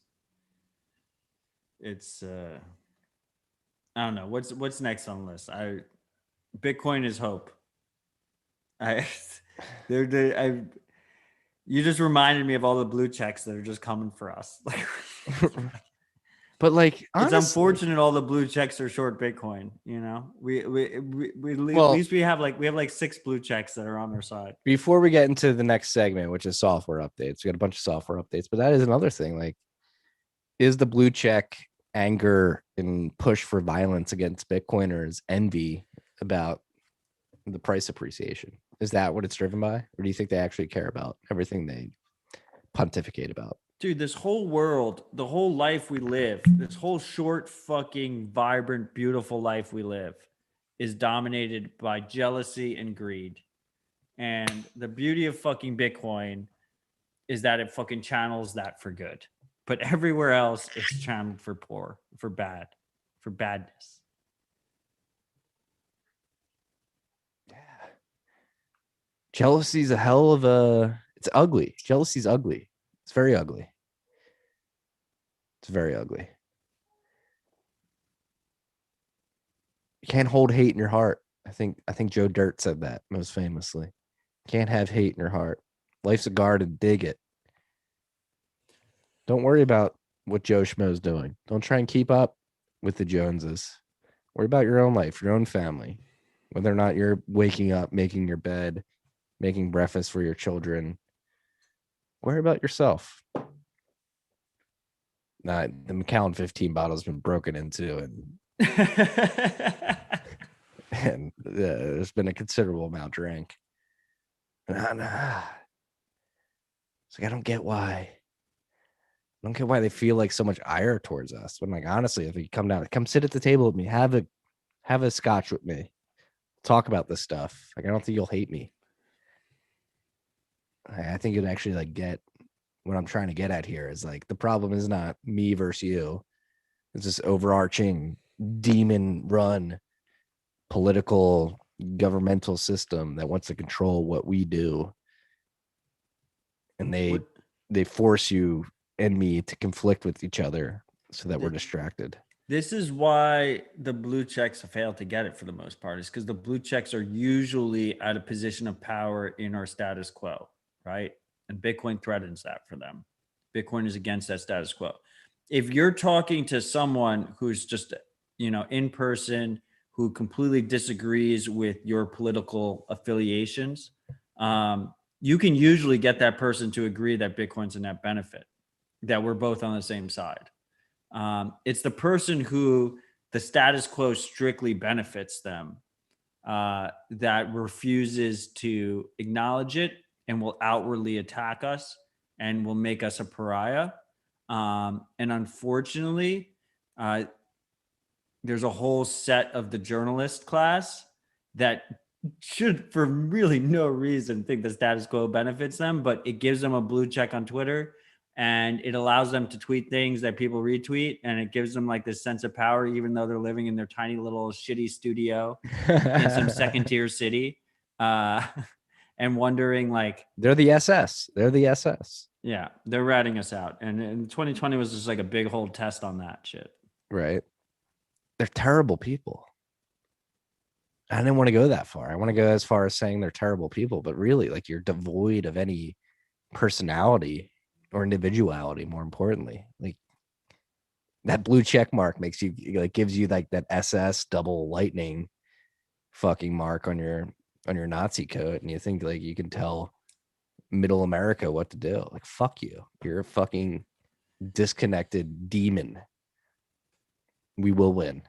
We're going to win, freaks. Don't worry. Software updates. Joinbox version 0.3.3 has been released. Matt, do you have anything to say about this Joinbox release? I mean, I just fucking love your fucking transition. I just wanted to do a shout out to fucking Open Arms, who will be on Dispatch next week for his work on Join-in-Box. He's made Join Market so much more accessible to the average freak. So cheers to that. Love you, Open Arms. Hope you're listening. Ronin Dojo version 1.9.0 has been released. I am a very happy Ronin Dojo user. I will have more updates for you freaks, hopefully in the next 2 weeks. I've been working closely with the guys working on Ronin Dojo. Matt obviously has had Zelko on Citadel Dispatch. What was that, 2 weeks ago now? Yeah, that was the one that kind of just started this whole bullshit. But the really cool thing about this update, I mean, they did a lot of fucking things. But I feel like it's really coming together as a privacy focused stack. Specifically, like now you have Spectre added. So if you want to use a hardware wallet with your Ronin Dojo, it's way easier. And they have integrated BISC support. So it's way easier to connect it to your BISC instance. Hell yeah. Shout out to everybody working on Ronin Dojo. I want to call out somebody particularly, but I don't know if they want to be called out. But just know, you know that I know that you know who I'm talking about. I love you, brother. Sparrow Wallet version 1.3.1 has been released. They've been working on this. It's just a single dude mostly. Craig. He was on Dispatch too. Yeah. Last month, right? And he was just on SLP, Stefan Lavera, our sister podcast. Don't say our sister podcast. He's our brother, okay? No, I love you, Stefan. I was just fucking with you. Everyone should go. I mean, I was telling people to go listen to the podcast. I'm allowed to fucking give them a fucking punch on the shoulder. By the way, I was right. Bush Bash was this past weekend and they fucking loved it over there. Okay, good. All the Australians were mentioning it afterwards, which is exactly what I expected. But it supposedly was a fantastic time. So shout out to all the Australian freaks that enjoyed Bush Bash. But shout out to Craig Raw, man. Like, Sparrow Wallet is fucking fantastic. You should consider going to his website and donating to him because I think his heart is in the right place. And he doesn't do it for the money. It is proper free open source software. And this update is a really big one, and just it brings Sparrow Wallet up that much more. So good to see. Check it out. Support Craig. Before I forget, we do have one shout out this week. Short and sweet, gonna read it. But shout out to Core Slack Price Talk crew. They can't delete us. So that was an inside joke shout out. Somebody in the Core Slack Price Talk crew just rubbing it in the Core Slack's face that they can't delete the Price Talk crew. Wait, no. So Core Slack got deleted. Oh, it did? There was a whole controversy that Bitcoin Core Slack group got deleted, and no one knows exactly why it happened. And it might have been Slack higher ups deleted it from the top. What? Dive into this goes back to our beginning conversation, where it's like, all right for you to use centralized services, but just assume that at any point they might remove you, and be ready to move to a new option. And in their defense, Core has always used IRC and mailing lists anyway, so they were already resistant to this shit. But yeah, there was this whole controversy about the Core Slack getting deleted. Yeah. Wow. I wasn't aware of that. So shout out to the freak who don't depend on Slack at all. Who reminded us. Yeah. Shout out to you, freak. Shout out to the Core Slack Price crew. Never met any of you, but I love you. Thank you for the shout out. The shout out. Uncle Marty's the Macallan 15's hitting them hard. I've only had like 5 slices of bacon and a tangerine today, so excuse me. Wait, really? Yeah, I've got this Was it throat, good bacon? very good bacon, thick bacon. Oh, like super high quality. Like you had like pork slices. Yeah, yeah. It's the only way to do bacon these days. I Once you've agree. gone to the thick, like locally grown, raised, grown or raised. Are the pigs raised or are they grown? They're The raised. pigs, the pigs are nurtured. That even better, even better. The nurtured pigs, the thick bacon is the way to go. And that's the other thing. We only had 2 eggs as a family. My wife and I, we ate bacon, and our son ate the eggs and bacon. Like you'll find this out, Matthew, when you become a parent. You sacrifice for your child. You Just wind up buy getting more eggs, drunker on Marty. RHR than you would like to. Keep going down the software updates. Tails version 4.17 has been released.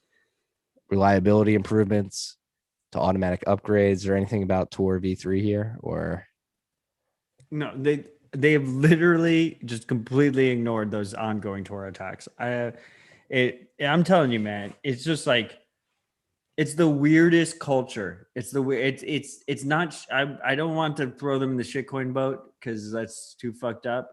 But it's really not adversarial. It's the weirdest fucking thing. But like, yeah, like if you use Tails, like you should upgrade your Tails. what the hell is going on with Tor? As far as they're concerned, and they're right, it's not in their threat model to care about reliability. They just care about if you use it, it should be private if it works, which is like fair enough, I guess. But ultimately, they need to implement some kind of like proof of work system, or like some kind of cost to spam, whether that's a proof of work system or if it's a token that leeches off of Bitcoin's proof of work. One or the other, they need to have some kind of distributed cost to spam. Otherwise, the network will always have reliability issues. Yeah. Could Lightning help out with that? I mean, maybe. Look, I'm but a simple mind. I'm ready to see. I'm ready to see people innovate. I'm hopeful. I'm not trying to be a pessimist. It's just frustrating watching the Tor project move along. That's all. And I'm not pretending I could do any better. I just it's just a different priority set that they have. That's all. Agreed. Sorry, I got something in my throat. Sphinx Relay version 2.0.6 has been released. This is a simple, better connect UI. Obviously been talking about Sphinx a lot, loving it. I think this was to help full node runners get a better experiencing when trying to connect their node to Sphinx. Blue Wallet version 6.0.7 has been released. New as a crypto message sign and verify. Nothing really important after that. Spectre do-it-yourself version 1.5.0 has been released. This is a very feature-rich release, according to Stepan. Miniscript support, watch-only wallets and private keys, SD card support, SIG hash support, and more.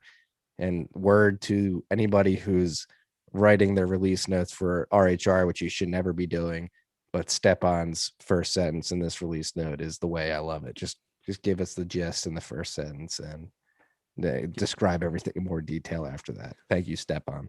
He does great release notes. I'm looking and he does great work. This was a really big release for them. So I'm excited for them. It did happen right before the show, so I didn't get to dive into it completely. But this was a very big update for Spectre do-it-yourself hardware. And I'm looking forward to having them in the open source dome, which I'm running at Bitcoin 2021. So it should be a good Talk time. more about that. Talk more about that. The open source dome. You get a whole dome to yourself. Yeah. So I mean, this is the thing. Like, it's like what people don't realize is look, if you think that the team at Bitcoin Magazine, and disclosure, I'm consulting for them, is a team full of plebs that want to throw the best show ever for Bitcoiners around the world who come or view it through streaming. And there's a lot of conflicts and stuff, but the big thing is not necessarily shitcoin, no shitcoin. Like if you have any experience with shitcoins, like if you have any kind of touch with shitcoins, if you don't have a perfect track record, which we call those people out all the time on Tales from the Crypt. Someone like Chamath, who is involved with BitClout. But it's about growing on a conference that is Bitcoin only, and has Bitcoin principles involved. And there's a lot of people working on behind the scenes to try and make that conference as good as it can be. I'm really proud of the content team in terms of making the content as good as it can be. I think they've come a fucking really long way over the last 6-7 months. Like you can't compare them to someone like a CoinDesk or a Block Crypto. I think we all hold them to a higher standard than that now. But the one thing that I've been championing really hard for Bitcoin 2021 is this open source dome. And it's this, we're going to have this dome that's in the outside area, but it's going to be a completely self-sufficient dome, and it's going to be air conditioned. And we're going to invite free open source projects into that dome. I got Rootsall helping me of Raspberry Blitz, helping me coordinate that, and Ben Ark also helping me there. And there's going to be like full nodes. You can interact with the teams that are behind the popular full node packages, building your own node. There's going to be like workshop tables where you're going to be able to learn how to build your own hardware wallet with the Spectre DIY guys. We're able to be able to do coin joins in person, and it's all going to be free open source software. And then on top of that, we're going to have talks from, major developers in the space, people like Matt Corallo, talking about integrating Rust Lightning into exchanges. We're going to have Jamal James, huge friend of the podcast, talking about Polar with developers. So it's going to be like developer focused conversations mixed with mostly unstructured time where we're just all chilling, fucking around with free open source software and hardware, which is like what a Bitcoin conference should be about, right? So I'm really excited about this specific aspect of Bitcoin 2021. Hell yeah. I'd love to see that. I will be hanging out in the open source dome. Shout out to you. Again, I've known this for a while. You're behind the scenes trying to help coordinate all this stuff. Obviously, I had David Bailey on, had him on the show last week. We wanted to announce it on Friday. Bitcoin Magazine was a little tepid to announce where they were going to do it on Friday, so we had to release it on Tuesday this week. But yeah, I'm excited to be in Miami in early June. It's going to be a hell of a get together. We should talk about that too. The venue, the Mana Wynwood. So it's going to be like in, if you're a New Yorker, it's going to be like in the Greenpoint of Miami. It's like the arts district, super like artsy, like cool area. The conference at the specific venue is going to have like all this street art and stuff around it. There's going to be this whole outside area, plus an indoor like warehouse style area. It's going to be, it looks like it's going to be like a really fucking good time. I'm very excited about it. They haven't fully rug pulled my promo code yet, which is they haven't. You get 15% off now. You used to get 21% off. They like partially rug pulled me. Now you get 15. And I do not get anything from that. I'm literally just, if you want to know my business relationship with them, I bill them hourly, and really I would do most of it for free, to be quite honest. So that's where I stand in that regard. And as I said before, if you want a heart to heart about the whole Chamath bullshit, which to be honest, like Chamath should not go after our boy Surfer Jim. Yeah, I mean, come on, dude. Is David Bailey is going to be joining Surfer Jim in about 4 hours, 3.5 hours on Bitcoin Magazine happy hours. So that's going to be pretty cool to watch. Like Chamath, join us during leg day for one time before you start coming out at Surfer Jim. Can you imagine he's running for governor? He's running for governor of California. He's running for governor of California, and he's like fucking chirping at Surfer Jim. Yeah, it's like that's one of those like instances where you realize we're all people. Like this dude just got ticked off because Surfer Jim was like, yeah, he was drunk. It was like a fucking Friday or something. I think it was like a Friday. I think it was Friday. Yeah. I mean, and he was drunk, and he should like, what the fuck are you doing? Like, what the fuck? Like, I'm not gonna make excuses for him. Like, but it's just garbage.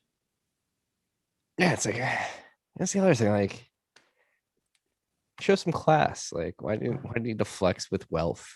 It's, it shouldn't be about. You should be making money because you have good ideas and bring good things, and you should. Oh, I'm being told he's not running for governor of California. No, well, Oh, regardless of well, whether he is or isn't, like, there don't goes flex that. with your wallet, flex with your ideas and what you've done. Like you growth hacked Facebook, which is one of the most fucking parasitic apps in the fucking world, and you've admitted that yourself. So My only point is that first of all, uh, I hope the freaks don't expect perfection from me in terms of Bitcoin Magazine, and I hope the freaks don't expect perfection from the team at Bitcoin Magazine. But perfect's just know, impossible. Perfect's but just impossible. Perfect's just impossible. Don't ever expect perfection anywhere just unless it's a know wave. this team is like filled with plebs. It's just filled with plebs who just love Bitcoin. They fucking love Bitcoin. It is the coolest fucking thing to see, is just watching this shit come together. Um, with and like the arguments that are happening behind the scenes are like the best arguments ever. It's like the most Bitcoin thing ever. And this is what I want the future to be. I want the future to not be consensus. I don't want the future to be consensus. I don't want the future to be the blocks paid group. I want the future to be this. You You know, how much of a Bitcoiner are you? Is don't that want the guy a consensus to Bitcoiner be what all enough? the blue check marks want us to do. Yeah, exactly. This is not a blue check conference. That's my point. That's all I'm saying. I'm excited for it. Agreed, I am as well. Still have to go with software updates. I skipped this one. Blue Wallet version 6.0.7 has been released. And then last but not least, actually not last but not least, we've got a couple more.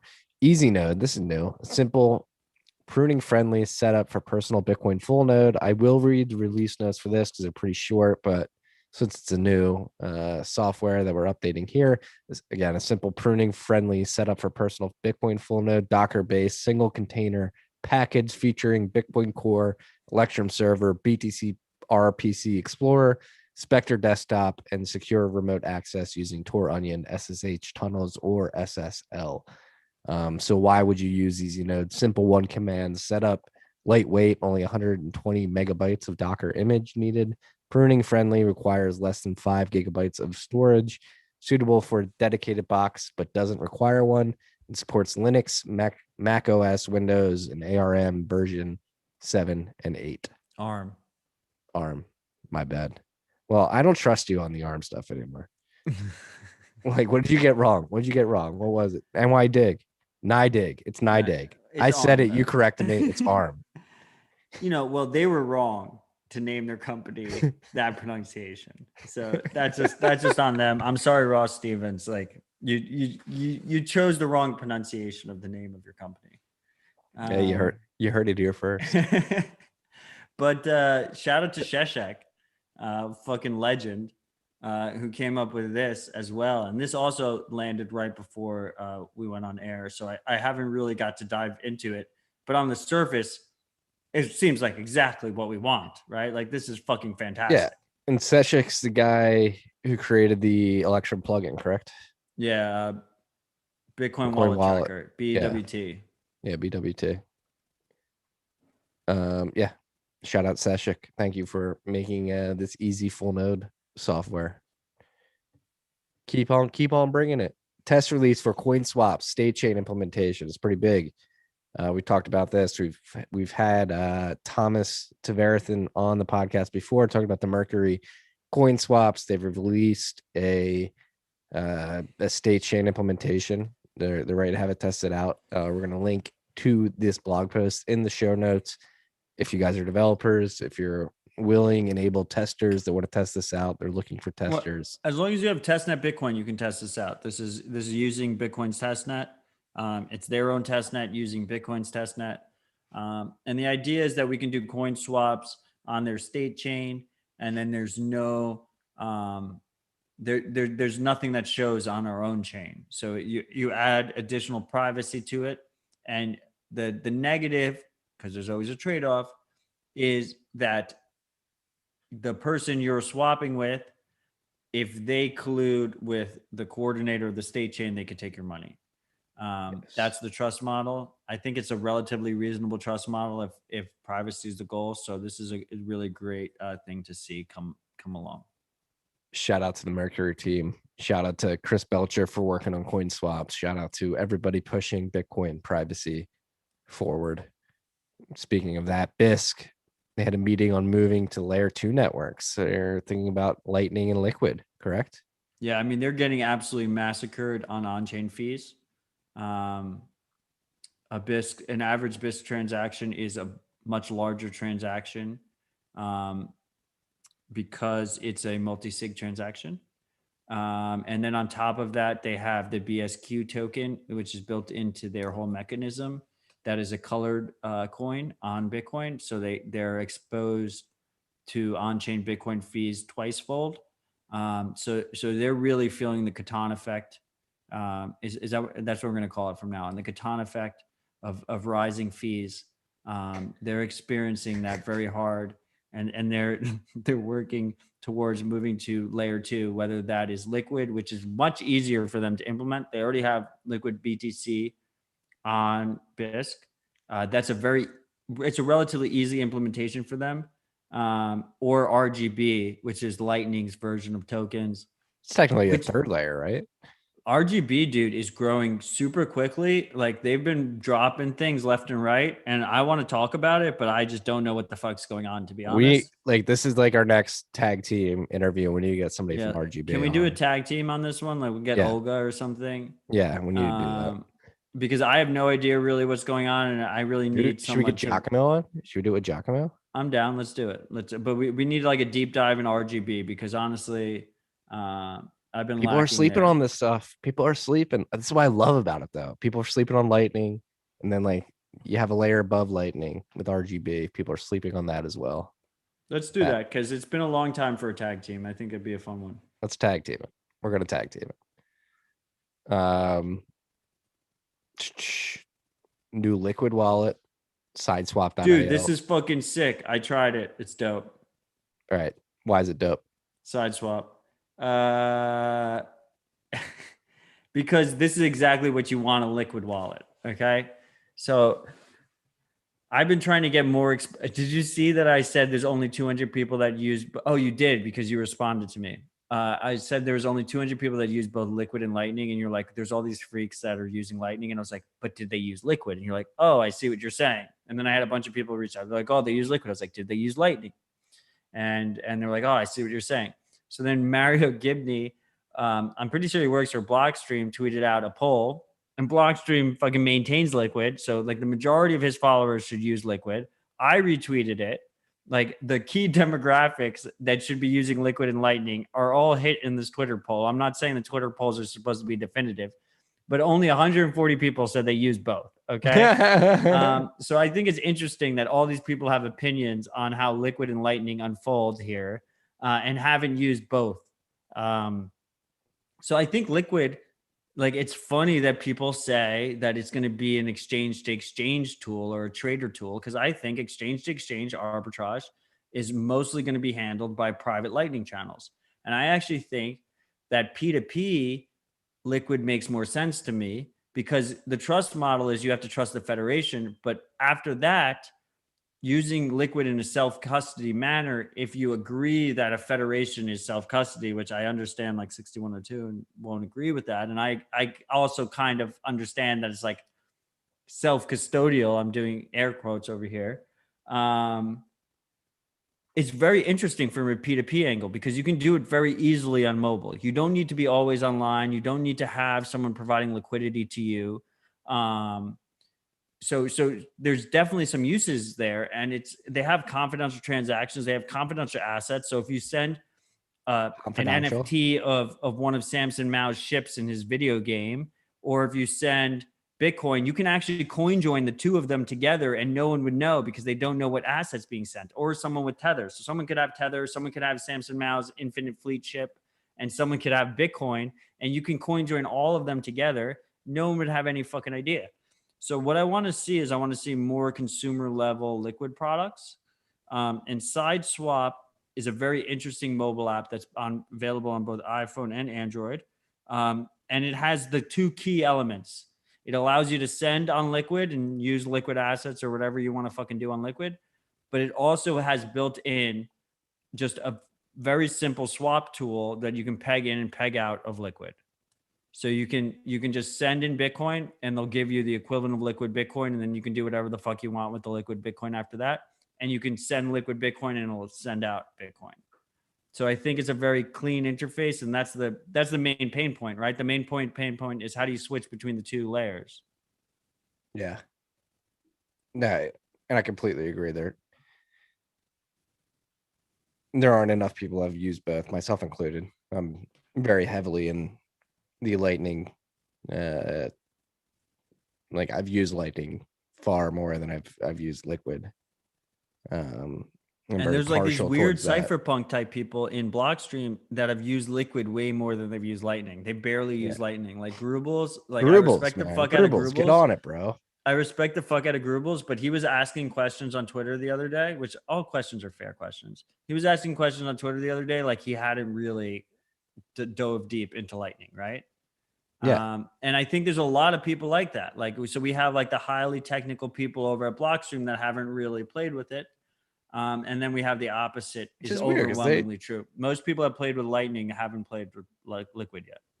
I agree. I'm in that camp. But Blockstream has like Sea Lightning that they're contributing to heavily. Right? I know, but I think it's the people that are Liquid focused, just like they don't see the value and they just didn't bother, you know, and it'll come with time. It's a time thing.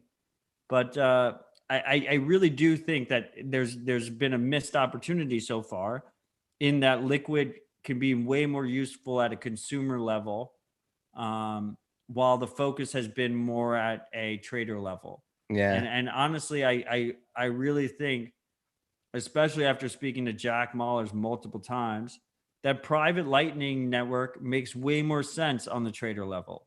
Right. Like if The I'm instant settlement is undeniable. no, and like why involve the Liquid Federation if you're Bitfinex and you're Bitstamp and you can just do some massive fucking private channel between the two of you that's balanced? Yeah. Like, It's why smart, would you right? even involve a federation if you could just use that? Yeah. Like the other side of the coin too, like Liquid. Like so like we talked about how like Sphinx and like you just mentioned Jack Mahler is like exchange to exchange product market fit. Like the original vision of what the product market fit will be for these second layer solutions, at least from my observation, has not always come to fruition. It's always been something that nobody who was building these things saw inherently from the get-go in the market. It was just like, no, this is actually the product market fit. And so yeah, I highly agree with what you're saying right now. Like the side swap wallet making more user friendly, like could lead to these use cases that maybe like the people building Liquid did not even recognize or assume would be the killer use case in the beginning. So Yeah, so I mean, just to endorse another dope ass wallet. I mean, so what I did was I tested out Moon Wallet, right? MUUN. MUUN wallet, which integrates both Lightning and on chain in a seamless, unified, balanced way. Okay, so the user doesn't know if they're using Lightning or on chain. So I sent a Lightning payment to Moon Wallet. Moon Wallet received it as a Lightning payment. They created a turbo channel to my phone to give me a quote unquote self custody version of Lightning. Then I opened SideSwap and I went into the Pegin portal and it gave me an on-chain Bitcoin address. And then I paid that with Moon Wallet, which automatically switched my Lightning balance, which I didn't know was a Lightning. I knew it was a Lightning balance, but an average user wouldn't know it's a Lightning balance on their Moon Wallet.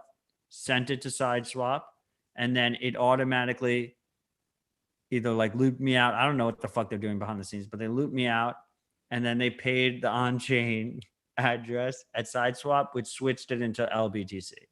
This is the way it should be. Obfuscate all of this. This is beautiful. Exactly.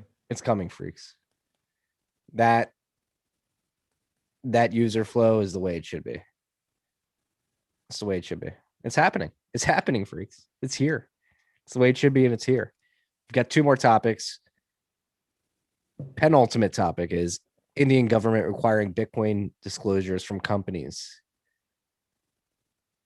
I'm surprised they weren't doing this originally. Like, why wouldn't they?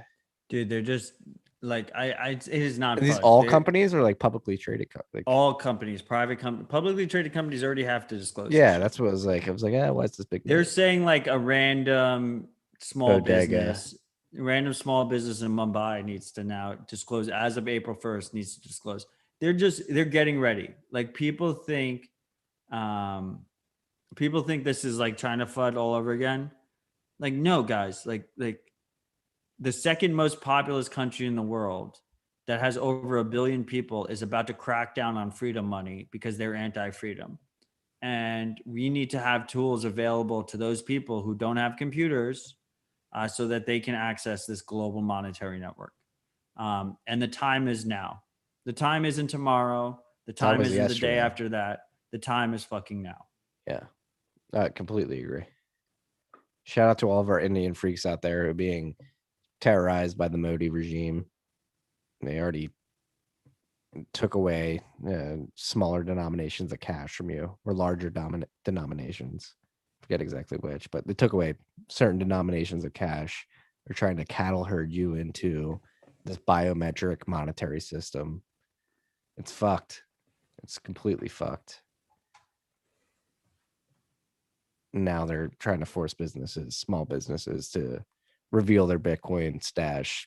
And I mean, can't say for certain, but they probably just want to take it from you or tax you on it. So the first step before seizure is disclosure. Yeah.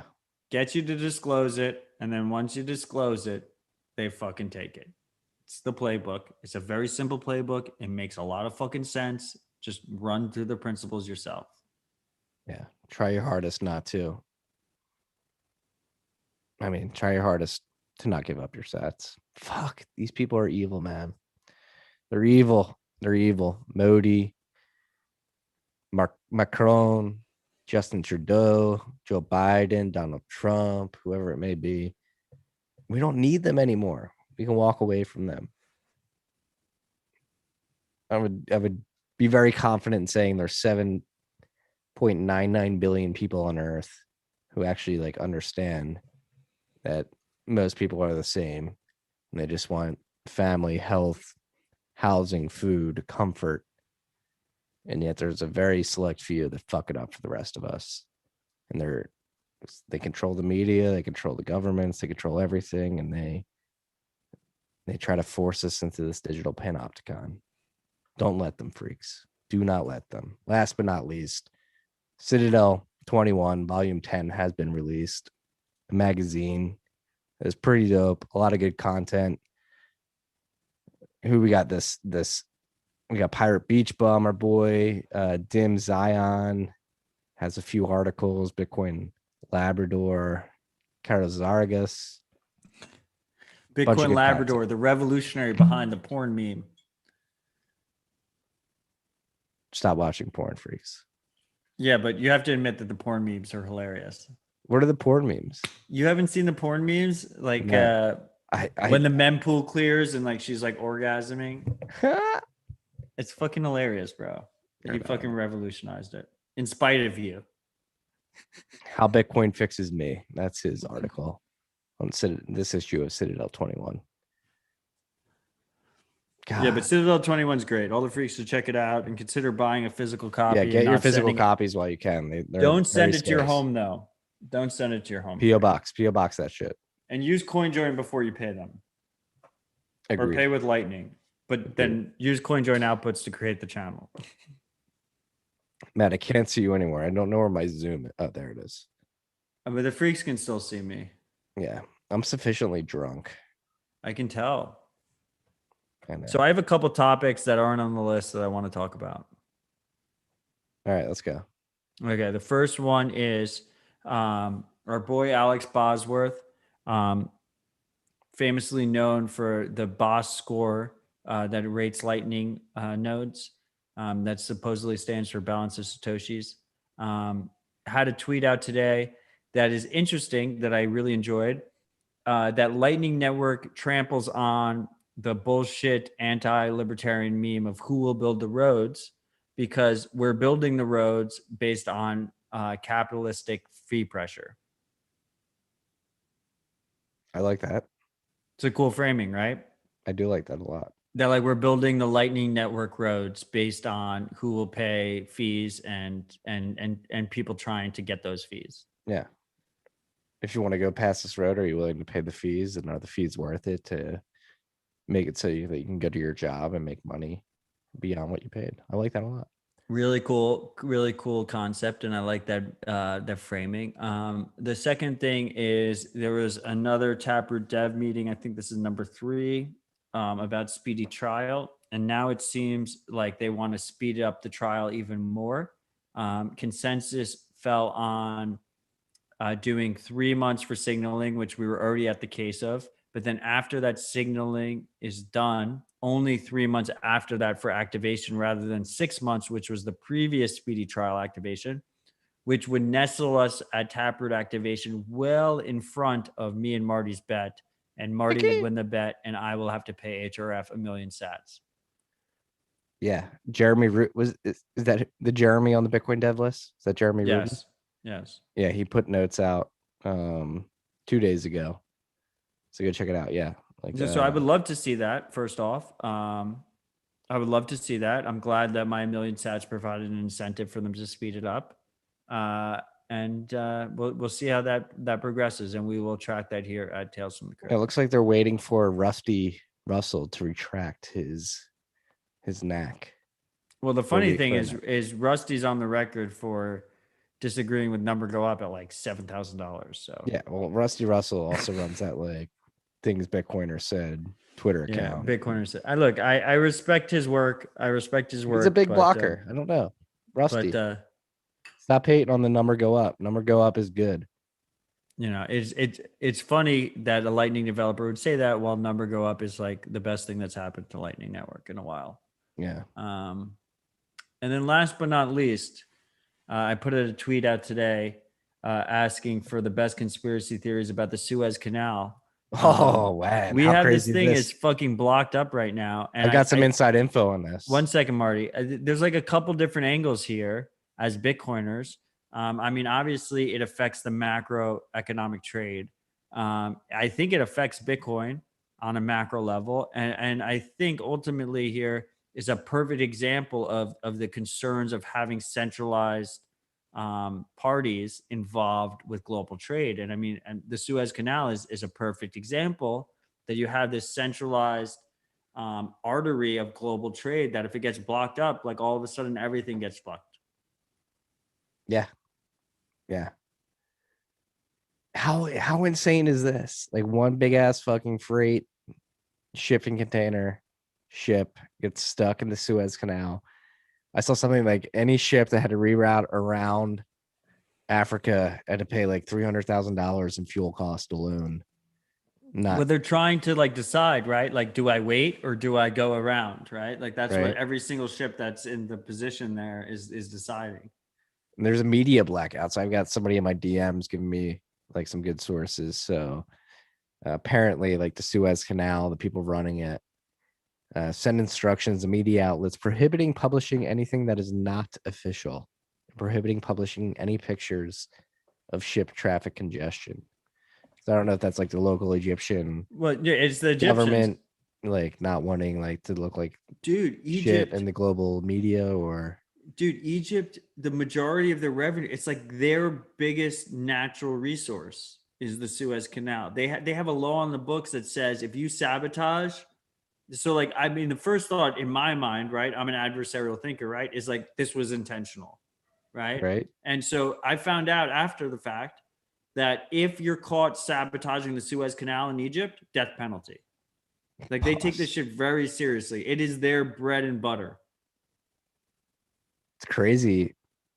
That's like one thing nobody thinks about, but like this literally makes it so us in the West, wherever you may be listening to this, if you're in Europe, in the West, in Africa, and South Africa, is a vital shipping route of the world. It's literally a very narrow space that allows you to get through. Where is it? Like, what's the connection there? Like Egypt, north of Israel, it's the Mediterranean and like the Mediterranean. Indian Ocean, right? Yeah, yeah. I mean, I've already proven that I'm terrible at geography, but It's east of Austin. depending on what your Technically, everything is east of yeah, Austin. if you go far enough east, everything's east of Austin.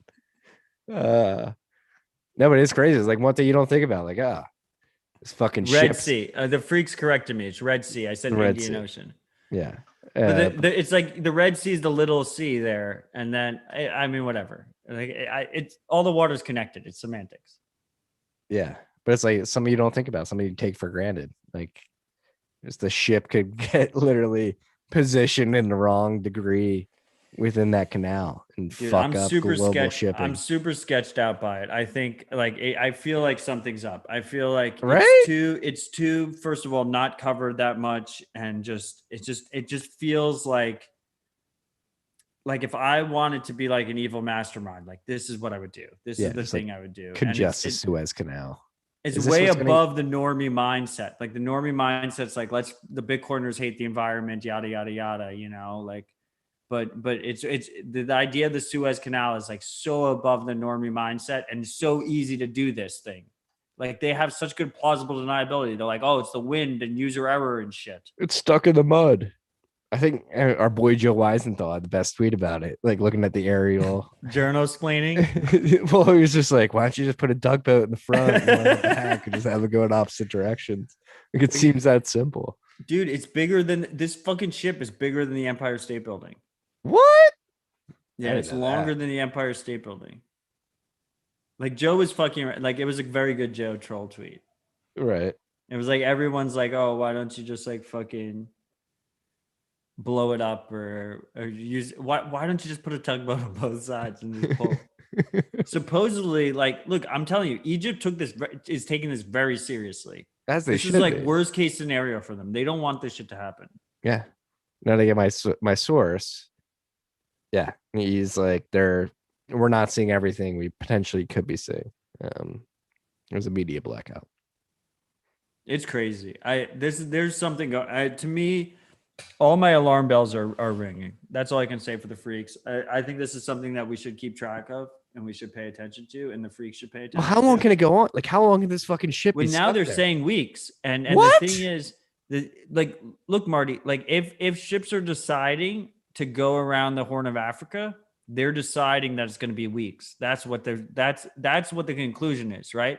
Because you can hit Italy relatively quickly if you go through Suez Canal, but if you go through you go underneath Africa and go around and have to deal with pirates and shit, that's way longer.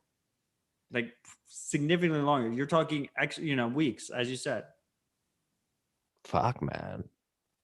So like the question is like, and people wonder why global markets, are concerned, like Bitcoin didn't fall under 50K. And a major shipping channel is fucking jammed. Major shipping channel. That's Bitcoin maturity to me, right? Like this is we're getting great buy opportunities. Yeah. Well, hopefully this is just like a Three Gorges Dam situation where we're like, no, Marty, this is the opposite. You're not taking this seriously enough, and you took Three. Oh, I'm taking it seriously. Believe me, I'm taking it seriously. I think this is very serious. I just hope we have recency, like wary. Basically, this isn't Three Gorges. This is worse. Something's going on. I feel like something's going on. I mean, I don't know. I have no fucking idea. I'm not pretending, freaks, that I know what's going on. No, Matt. You know me. You know Uncle Marty. I'm picking up what you're putting down, freaks. If you have any theories, any insight, if you're in Egypt, if you know what's going on, let us know. No, it is fucked. It's like, let's just put this ship in the Suez Canal and put it diagonal and fuck up global supply chain markets even more. Yeah.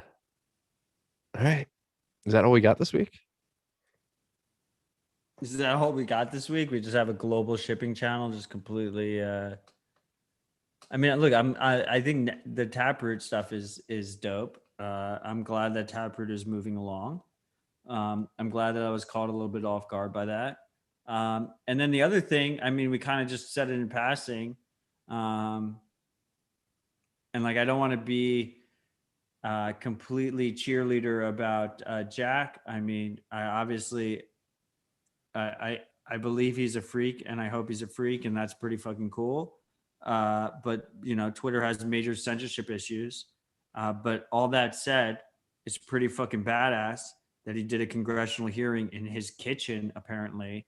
The block clock. Like he's got like the fucking. He's like, and he's Marty, liking Bitcoin Twitter Marty, tweets. Well, Marty, he was you. Would you tweet out your fucking block clock in your kitchen on the granite countertop or whatever? Right. And this guy's he's a billionaire. He's doing a congressional hearing. He's got a fucking block clock doing sats per dollar in the background. Just like me right now. I got a fucking block clock in the background. And there's fucking Jack Dorsey during a congressional hearing. What the fuck? Yeah, that's his.